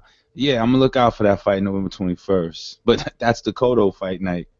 All right, so we're gonna go ahead and wrap it up a little bit, but we have to give some honorable mentions. There are some fights taking place. We're gonna have in Kissimmee, Florida, Orlando Cruz is getting back in action. He's gonna be taking on Gabino Cotto. Cota and Emmanuel De Jesus. I mean, people you never heard of. I mean, if I don't know him, you don't fucking know him. You know what I'm saying? NBC Sports, you're going to have Gabriel Tito Bracero versus Danny O'Connor in their rematch. And let me see here. You also have Jonathan Guzman. I guess look out for him. He's a Dominican. He's going to be taking on Danny Aquino. Probably, you know, okay fight. Ryan Kelschek, I can't pronounce that, but he's pretty good too. So if you want to watch this PBC, watch it. If you don't, I understand because there's a lot of people here like Patrick Hyland. Again, these are guys that don't normally get airtime. These are looks like a lot of Lou DiBella fighters. Patrick Hyland is a Lou DiBella fighter. Ryan Kelwetzky is a Lou DiBella fighter. And I think Jonathan Guzman as well, but Bracero definitely. You know, Gary O'Sullivan. This is a Lou DiBella card PBC right here, from top to bottom. Well, it's scheduled to be on for 3 hours, and that's from 8 to 11 Eastern time, so they probably did their best to fill it up. Yeah, I guess they have a lot of people that they got to get on. I mean, Fernando Salcedo, everybody's on this card, but they're, you know, it is what it is. Listen, the card of the weekend is Manchester, England. Terry Flanagan, he's going to lose because I'm picking Diego Magdaleno. I'm on record. Diego Magdaleno and John Thompson, 2 upsets for the WBO titles in their said divisions. And also, we're going to have Jorge Linares on ESPN3. So watch ESPN apps on Apple TV or Roku or whatever it is that you got. I mean, if you want to watch it on a laptop, go ahead. But, you know, I'd rather watch it, you know, on TV. But Jorge Linares is going to be fighting Ivan Cano. I believe this is the brother of Pablo Cesar Cano. But he's going to be defending his WBC title. And remember, there was some rumblings about Argenis Mendez wanting to fight Jorge Linares. Maybe Linares is going to make that switch and sign with PBC. You know, I do want to give credit. You know, so many people rag on PBC. Man, did you guys appreciate the fact that they said Postal? Like I mean, I didn't understand that. Like they mentioned Postal, and said that he won that title. That was weird. But yeah, man. I guess that's it. Let me see. We got 2 people squeezed in. It looks like AB. So I might give him a chance. I don't know. B, you falling asleep? You ready to go, or you want me to take one or two of No, these extra? I feel good. I'm not even sleepy. I'm just focused right now because I was going to say something. But go ahead and go to the callers first. No, go ahead. Go ahead. And remember, Ness, JD said he was working, so if he's still there, you need to go back to him. All right. What I was going to say, speaking of PBC, is those Vasquez was a 3-1 favorite, and Julius Jackson was a 3-1 favorite. And I recommended the parlay for the favorites because it was close to even money if both of them would have won. And they both got upset. That's the beauty of this sport. Like, what's supposed to happen so many times does not happen. And I was shocked, particularly with that Julius Jackson knockout. How amazing is that? So this is why, everyone thinks they know it all, right? And no one would have predicted both guys would have lost. And no one would have predicted Julius Jackson would have got knocked out. So you guys don't know everything. Beeb certainly doesn't know everything either. Because his apple cart can be upset very easily too. So it's not about being an expert. Because what's supposed to happen doesn't always happen. Yeah, I mean that fight, it was just interesting. It's like you say, that's kind of a shot for those guys that say that, that these are showcase fights. Exactly. I never thought and that's the beauty of boxing. Sometimes even a showcase can go wrong because you just can't. You have no control over your chin. But let me see, 303. You're live. Who's this? 303. Going once. Yes, sir. Ryan from Colorado. Ryan, what's up, brother? What's up? How are you guys doing? We're doing okay, man. All right, yo. I'm a locksmith. I'm gonna give my pick. Diego Chavez plus 70 to beat Kell Brook. Who is Kell Brook beaten aside from Shawn Porter? Nobody. Diego Chavez, yeah, he lost against the best, but, let's not forget he gave Thurman the toughest fight of his career before he got stopped. Bradley, yeah, he got robbed, but it was competitive for some rounds. And he was beating the shit out of Brandon Rios, so I think he's more battle-tested, yo. I got to go with Diego Chavez, plus 750. And Mr. Habib, I'd like to thank you for responding to my tweet. I tweeted at you, asked you if you were a lifetime winner in sports betting. I think that if you aren't, you should you should bet the house. Bet the house on Diego Chavez. You'll be a rich man overnight. Have a good night, guys. Peace. All right, Ryan from Colorado, man. Next time I'm in Colorado, I'm going to holler. 951, you're up. Hey, what's up, man? What's up, Boxing Voice? How's it going? Compa, what's going on? What up? Everything good, man. How's everything? Beeb, Robbie, What's happening? Casual. How you doing, brother? Just want to say I got my boy, good, man. Everything good. I just want to say I got my boy Linares. He's going to win, take it. Who else? Diego Magdaleno. He's finally going to get his world title, hopefully. And, hey, Ness, I got a question. You going to get that documentary 2 album tomorrow? The game. Say what, brother? Are you going to get the Game's new album tomorrow? The documentary, too. The Game? Hell no. The Game ain't been good since he left 50, man. You know that, and I know that. Nah, hey, but check the last good song I listened to the Game was that, I think it was 100 Bars or Blood. That's it. That was it. The Game? You don't like the Game? One Blood! Where's the Casual at? Where's Casual fan at? He right there. Yeah, I'm right here, man. What's up? Hey, this is my outro for you guys.